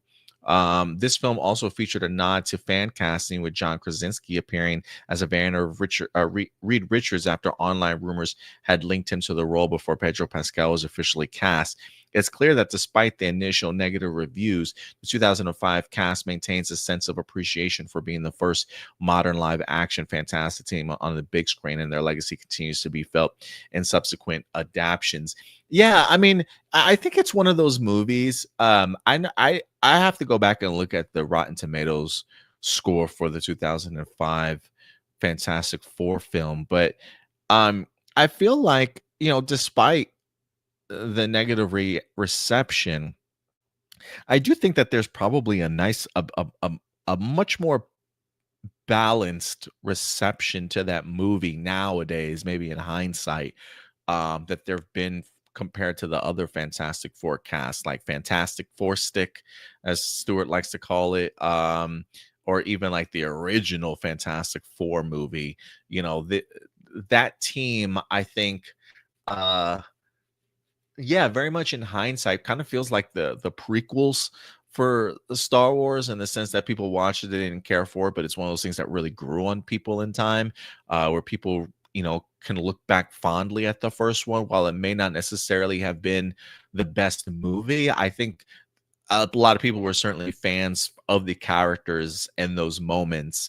And so I think they probably have felt that this cast has probably felt that love from the fans wherever they go, whether that be at conventions or just in passing. So I think it is a movie that's kind of grown on people, in the sense that it's fun, it's innocent in that sense. It takes some chances and risks. And it's just a fun overall popcorn film. So I don't know what the Rotten Tomatoes score is, but I do feel like it's a film that over time, at least looking back on it in hindsight, people have come to enjoy a little bit more. Like, I see people talk more fondly of that film than they do of the sequel itself. So I think they definitely left their fingerprints on it for sure, Stuart. Yeah, I think that regardless of like the critical reception when the movies came out, I do think that, yeah, like you said, over time people have kind of looked back on it and said this really isn't that bad of a movie. Yeah, it's not that bad. Yeah, I think it is definitely the 2005 one specifically is a movie of its time for sure. Not in a bad way, but yeah, it definitely is a product of its time, in some ways feeling kind of dated, other ways kind of feeling really charming. I still think that, like, when it came to character dynamics, they got a lot of it really good. Apart from Sue Storm, whose character was just to be like, should I go with Doctor Doom or Mr. Fantastic? But apart from that, like, yeah, I think that the 2005 movie, it's not great, but I can watch it and still have a good time. Yeah, I could definitely enjoy that film for sure. I've watched it several times over the years, and it still holds up in a sense of just its fun factor for sure. Blossom. Did you guys know about the new Common Rider series coming next week? The Dream Walking Yeah. Rider. The Dream Walking Rider I told you guys about. Wouldn't it be cool if Power Rangers would do something like that? Or did they do so already? I don't remember. Dream Walking Power Rangers. Have we ever had that, Stuart? I don't believe so. I don't think so. Yeah, I don't Honestly, I think kind so. of the dream walking aspect sounds like something they would probably do for like a clip show episode, like especially during the Oh, VidCon yeah. when every holiday special was a clip show. Yeah. Yeah, it definitely feels like a clip show thing they would do. Did you guys know about the new Common Rider series coming out next week? I remember you mentioning it, but I don't remember um when it was coming out. New Common Rider. Let me see. What's exciting about it is that it's going to have a much wider release. Like I don't know if it's coming to Netflix, but they are Oh, going to this be is the one releasing it. on YouTube, right? Oh, is it on YouTube? Is Okay, it that's YouTube? yeah. Like I thought it was like a simulcast on YouTube, but maybe I'm tripping. It might be YouTube. I know that it's going to be well. Shout's that actually, yeah, because Shout Studios does have their own like YouTube channel, so I wonder if they'll post it there or on their official page. But regardless, yeah, the fact that they're actually really trying to reach out to an American audience with this one is exciting. I really love the suit design for it, and it's cool because my coworkers like hyped for this show. That's how much Really? like yeah, that's how much like people are actually like kind of looking forward to it. My coworker has recently started kind of getting into Common Rider. Actually, I say recently, it's been going on ever since Shin Common Rider, so for a while now. But yeah, he's been doing like a lot of Common Rider binges, and he seems really excited for this one. So I'll definitely be watching it when it comes out. Yeah, Common Rider Zets. Yeah, Zets, it sounds like. that's It's a black and green warrior with red highlights. As to the story, we're told that he is an agent who infiltrates dreams to carry out his mission. That sounds awesome. It seems this rider will receive a simulcast broadcasting. Looks like it's going to be the Toei Tokusatsu YouTube channel. oh Um, okay. Set to drop September 7th. So yeah, it's right around the corner.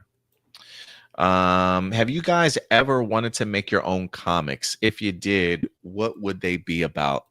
Um, that's funny you mentioned that. So back in high school, well, actually a little bit into like maybe eighth grade, seventh and eighth grade, I used to have this friend, David Barkey, that I used to go to school with. Great artist, great artist. And I used to love to write. And I think maybe back in eighth grade, I think we started to try and do our own comic book series. Um, and then even as we got into like high school, we played around with it a little bit also. I wind up taking creative writing classes, so I think it kind of helped me a little bit with like my storytelling. So I think I was the writer, he was the artist. But the problem was is that as great of an artist as David was, man, he was always so slow. He was always so slow in drawing like his panels and his characters and stuff. We took a lot of inspiration from Voltron and Power Rangers in the sense that I don't think it was a team of 5, but I think we started out with a team of 3. I can't remember exactly what the premise was, like what their mission was, but I remember the designing of the 3 characters, coming up with names, locations, like trying to build some sort of like backstory, lore, and things like that for this world. But we maybe did like 2-3 pages and maybe like the cover art for it, but we never really launched anything or anything like that. But we always dabbled in some writing and drawing together for these characters for comic books. So that was one experience I had. And then I did one issue of um of Doug. I used to love drawing Doug back in the day, the Nickelodeon show. And I did one issue that I created for the Adventures of Quail Man. And Oh, that's cool. yeah, it was a Quail Man comic book issue number 1 that I made. I made copies for my mom and my grandmother, and those are the only ones that exist to this day. I don't even know. I don't even know where it's at. But yeah, that's probably like my experience in like comic book creating as a kid. Yeah, I used to kind of come up with like a new comic book like every like I could never commit to one idea as a kid. Like I had one about Yeah. vampires. I had one where it was like kind of like Dragon like I wanted to like kind of copy the art style of Dragon Ball Z, but like it would have been about like kind of your cliche chosen one type of thing, and it was going to be him fighting like this one specific demon and then other monsters. And then somewhat recently, I really wanted to try to like actually get back into drawing, get back into art. And so one thing I was working on was kind of like a concept for a common writer type superhero. And it would have been basically you had like kind of it would have been kind of similar to like Shocker, where it's just like they're kidnapping like different people off the street, mostly homeless people or just people that they assume there won't be like a big investigation about if they go missing, that kind of stuff. And then they transform them into monsters, and so you have like common writer who or this common writer type character who is basically at first killing them like mercilessly until he finds out that they're all victims of this like horrible experiment. And then I Mm. wasn't sure where I was going to take it from there. That's interesting. Yeah, especially now that I'm in my 40s and I've got a 3.5-year-old son. He's taken more interest into like coloring and stuff.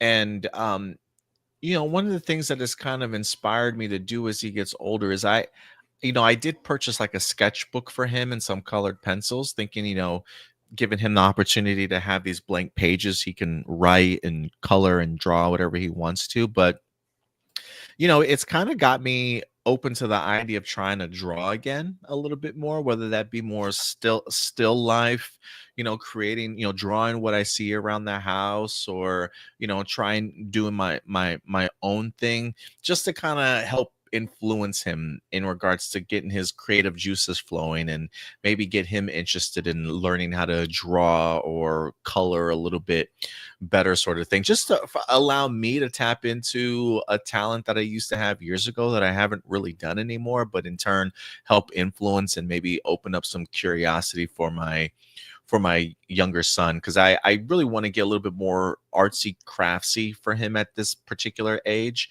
So I think the idea of like me getting back into my writing and drawing, like you said, Stuart, I think is probably more opportune time to do that right now than any other time to kind of bring to dabble back into that talent. So here's to the good luck to the both of us, Stuart, that we dive back into that drawing. Oh, did you freeze?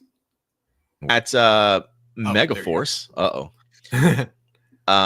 A jab at Megaforce in the critically acclaimed web series Power Rangers Unworthy. The chapter, The Psycho Menace, provided a dark, self-aware twist on the Power Rangers in Space finale. This episode featured the in-suit return of Andros, voiced by Christopher Kamen Lee, as a sole survivor of the team, now searching for his sister Corone, who has become the new Purple Psycho Ranger, Psycho Empress. The story then entered Power Rangers Multiverse with a scene set at the GSA military organization from Power Rangers Lost Galaxy.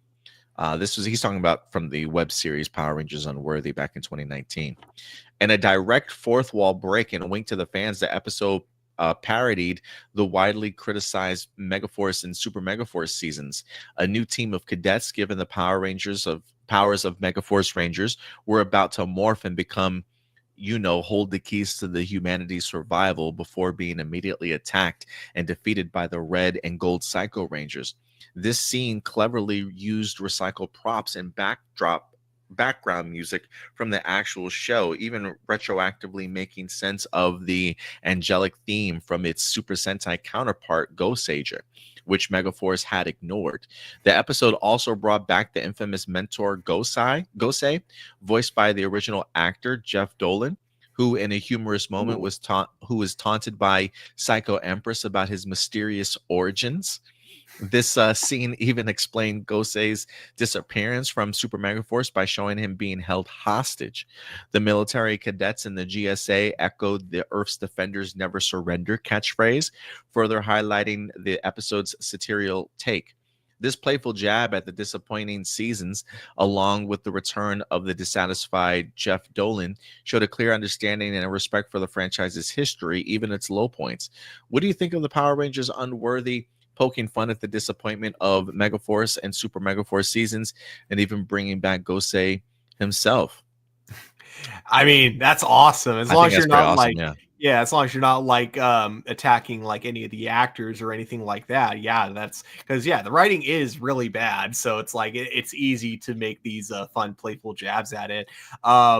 I gotta Yeah. check I don't this have a out problem though. with it. I watched the beginning of Unworthy Productions when they had just started, and I was really impressed not only with their fight choreographies, but like how much the actors like really seem to be like into their role, and the writing was also like pretty decent. You know, it was just a really passionate like it's a fan project that you could tell there was a lot of passion behind. So I definitely want to check out. I got to catch up on their stuff because I haven't watched it in so long.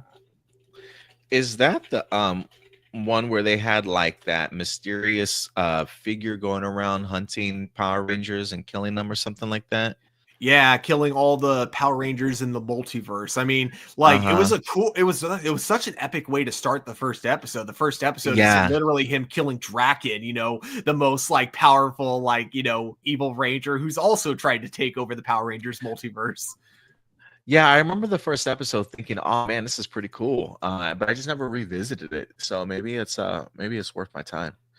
Um, but thank you for that. Yeah, I don't have a problem with them making fun of it. It seemed like it was all in good humor. So Kiki and Luca, what are you guys watching these days? I'm really enjoying Alien Earth and Platonic, both great shows. So let me tell you this right now. I've been having this like anxiety attack over this past week of trying to catch up to all these damn shows. Like I've been promising to review Alien Earth for this channel. I have yet to do that yet.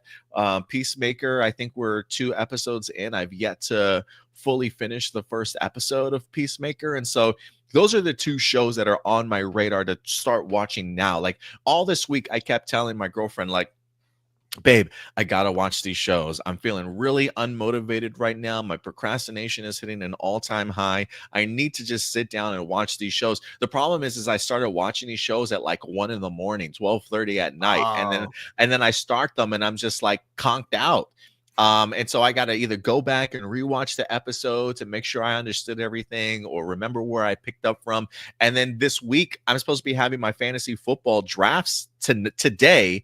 And so all week, that's all I've been doing is preparing. And at the end of the day, I'm like, damn it, I still haven't watched this Alien Earth and Peacemaker episodes. So I'm just trying to balance everything. But those are the 2 things that I really want to do, really want to catch up on. And then I still want to do some. I've said this before last week, but I still want to dive into Star Trek Enterprise again. But those are ooh, the heck two. yes. Those are the 2 modern shows I need to start watching: Alien Earth and Peacemaker season 2 right now. Yeah, for me, it's Alien Earth Peacemaker season 2. I imagine, okay, so correct me if I'm wrong. I imagine it must be challenging because like you have a kid, so whenever it's like a show like Alien Earth or Oh Peacemaker, you can't exactly watch it while he's around. no, So that no. makes, yeah, that must be the other part of the challenge. But Yeah. but Oh yeah. I'll continue when you're done. Go ahead. oh yeah. So apart from those 2 shows, I'm also watching the new I forgot what I keep forgetting what it's called, Dexter something, the new Dexter spinoff show. It's funny, they had 2 Dexter spinoff shows in the same year and both of them were actually really really good. Like Hmm. Dexter Origins or sorry, Dexter Original Sin, which is the origin of Dexter. Amazing show, and I like how in this new spin-off show they actually acknowledge that show. Like there's a couple of flashbacks that go to it, which is pretty cool. And then lastly, this anime called Dandadan, which Oh is yeah, I've heard things about it. freaking hilarious and very like a very sweet anime. Yeah, I've heard really good things about that anime. It's definitely on my radar. Yeah, no, it's just having a kid is just look, I work 9 to 5 or 9 to 6. I get off once I'm done with work. I try and help around the house a little bit. Paying attention to my son. Playing with him and whatnot, getting him ready for bed. He goes down about maybe 8:30. So I work all day, and then I spend time with my family, and then sometimes I have to put him down the bed. Sometimes it's my girlfriend. When I have to put him down, I'm right next to him until like 10:30 at night. Then I gotta move him over. And then once I'm done with that, that's like when my day really starts, like for myself, So like other things that I need to make, whether that be TikTok content, I try and do that stuff real quick, whether I got a shower or whatever the case may be. And by the time I look up, it's like 11:30, and I'm like, oh shit, I got to start getting ready for bed. Let me start getting comfortable to start watching these shows. Maybe I got comic books I got to read too, right? Like, so I'm like trying to fit all this stuff into my day, which officially begins at like 10 o'clock sometimes, maybe 10:30. So I don't really get a lot of time to myself. And then when he is up, I got to put that TVMA stuff to the side a little bit because he just picks up on everything that he hears. So it can be hard to balance sometimes. Oh, yeah. And then last but not least, Digivolve. What's up, Digivolve? What do you think of the recent reports that have circulated regarding Kristen Dunst and Emma Stone, originally slated to cameo in No Way Home, but pandemic-related restrictions led to their roles being cut?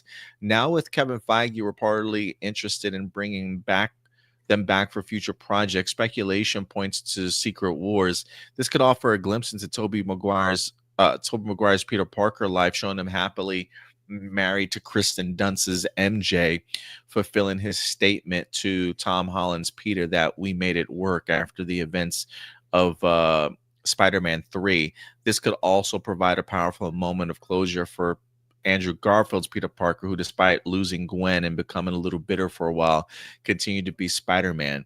He could meet a variant of Emma Stone's Gwen Stacy, who could have helped him find forgiveness and come to terms with the past. Would this potential return provide meaningful character development for the legacy of Spider-Man and their respective love interests? I'm going to say no. I'm going to say no because I think No Way Home did that perfectly, at least for Andrew Garfield's Gwen Stacy moment. I mean, I think the saving of MJ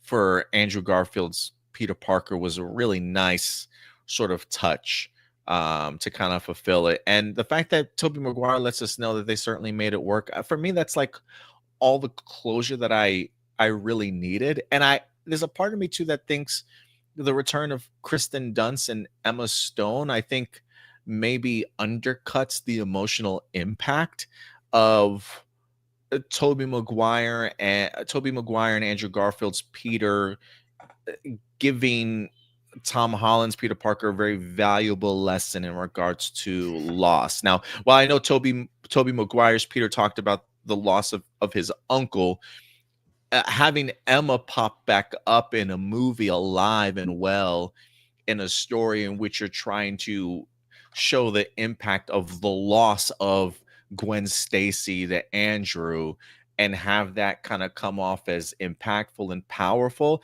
I think would dilute that moment from No Way Home for us a little bit. So I'm kind of glad that they were cut out of the movie if they in fact did have cameos, because it felt that much more impactful not necessarily having them around.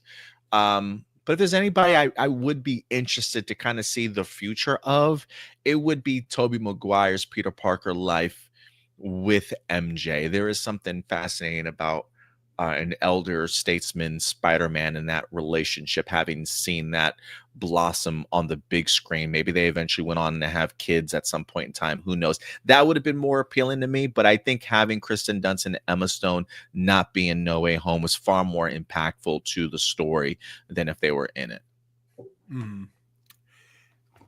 Yeah, I don't know. I feel like it would have kind of, if we had Emma Stone in it specifically, because I think the way they wrapped up Andrew Garfield's arc in that movie was perfect, with him rescuing MJ.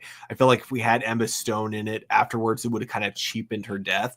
As for MJ, I don't know how you would have been able, like, maybe you could have had a scene like when Tobey Maguire goes back. Like she greets him or something. Exactly. And then maybe, like, as like kind of a really fun tease reveal, we see that she's pregnant, or we see that they already have a kid, something like that. That would have been kind of cool. But it would have kind of killed the pacing of the movie, I think, if they did that. So I'm cool with them just leaving it at the line, we made it work. As for if they were to do that in Secret Wars, I don't know, because if we had a Spider-Man multiverse movie that included all live action Spider-Mans, and that was the focus of that movie, is all three of them are the main characters, then yes, I would totally be down. But because Secret Wars isn't just about Spider-Man, it's about the Marvel as like all the Avengers characters as a whole. And because No Way Home, it wasn't about the other two Spider-Man, it was just Tom Holland. The two of them help him at the end, but it's still Tom Holland's movie.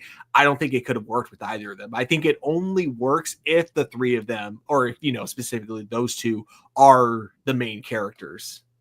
Yeah, and I think when it comes to Secret Wars, I think we're going to be taken to like a whole nother like time period and like different, just different era. Like it's just going to be so misplaced that I don't know if them as characters really fit into the overall story that they're kind of telling. So it may not be placed in Secret Wars. So I'm cool with them not popping up in Secret Wars. But Yeah. I do like your idea of like, had the ending of No Way Home been a little bit different, like instead of Andrew and Toby's Spider-Man just like fading off into, fading out of existence sort of thing, had they like reopened up those portals to send them back to where they came from, that MJ greeting Toby being pregnant, I think would have been really perfect and worked out, had they been in that movie. But that's really the only benefit I probably could have seen. Otherwise,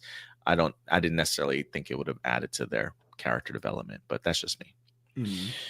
But that will do it, guys, for all of our live viewer questions today. So thank you, everybody that certainly joined us, for all your comments and your questions and submitting them over today. We always love breaking down your guys' thoughts and hearing some of your topics or your parts of the conversation for these topics that we explored today. But remember, every Saturday afternoon or Sunday or Saturday evening, we will be dropping our live viewer question post. So you can certainly expect that for next week as well.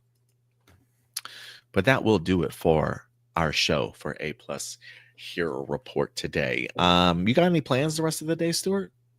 I'm going to be hanging with my buddy. It's technically the weekend after his birthday, but yeah. Nice. It is Labor Day weekend. So because I think Labor Day is tomorrow, if I'm not mistaken. Shout out to all the veterans out there, everybody that protects us as our nation. We definitely appreciate everything that you certainly do here. So thank you guys so much.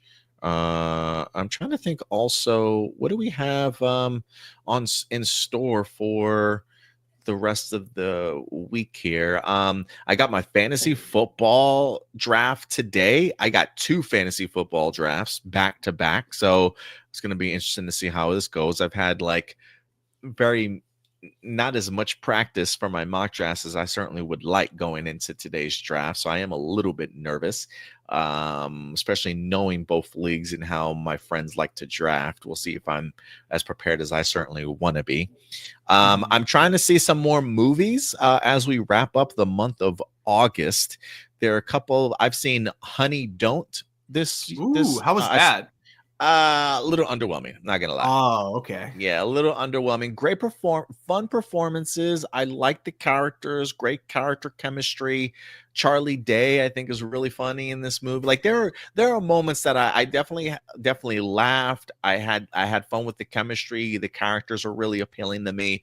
The script just feels a little bit weak, honestly. It kind of left me really wanting more, asking what the heck was this movie about. It does have a cool sort of detective noir kind of vibe to it, set in like very sunny Southern California. So it is interesting to kind of see how they play with that detective style tone a little bit. Noir styles tend to be a little bit slow paced, a little darker, maybe like black and white. Now this is just all nice and bright and whatnot. But yeah, just sometimes definitely a lot more sexually explicit than I expected. I knew it definitely had some of those tones in the movie going in, but I didn't expect it to be as much as it was in this movie. So that kind of threw me for a loop a little bit. But the script definitely felt wanting more, and so I was a little bit disappointed with it, despite some of the things that I was a big fan of. And then I saw Together Yeah. last week, and that was just trippy as all hell, to say the least. But there are a couple other movies that I certainly want to see, so maybe I'll try and catch some more movies this week. Have some reviews up, and probably try and drop my top 5 movies of the month of August for you guys later on this week or next week if I can. But yeah, and then any other videos that we might drop in regards to big news or big trailers, we'll see what happens from there. But other than that, guys, Stuart, if people want to find you on social media, where can they find you, man? Yes, you can find me at TurboStew01 over on Instagram and on TikTok. We are very active over on TikTok, all the way over here at Hero Report. We got over 3,000 subscribers. If you want to follow us on TikTok, please go ahead and do so.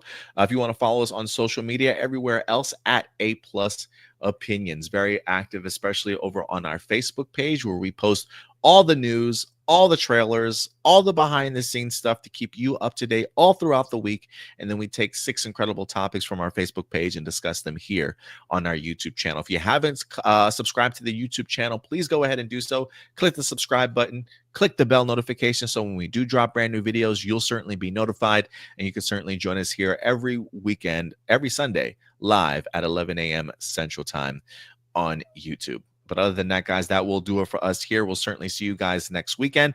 And until then, do me a big favor, as always, guys. Take care of yourselves, take care of each other, and keep it A+. We'll talk to you guys later. Bye.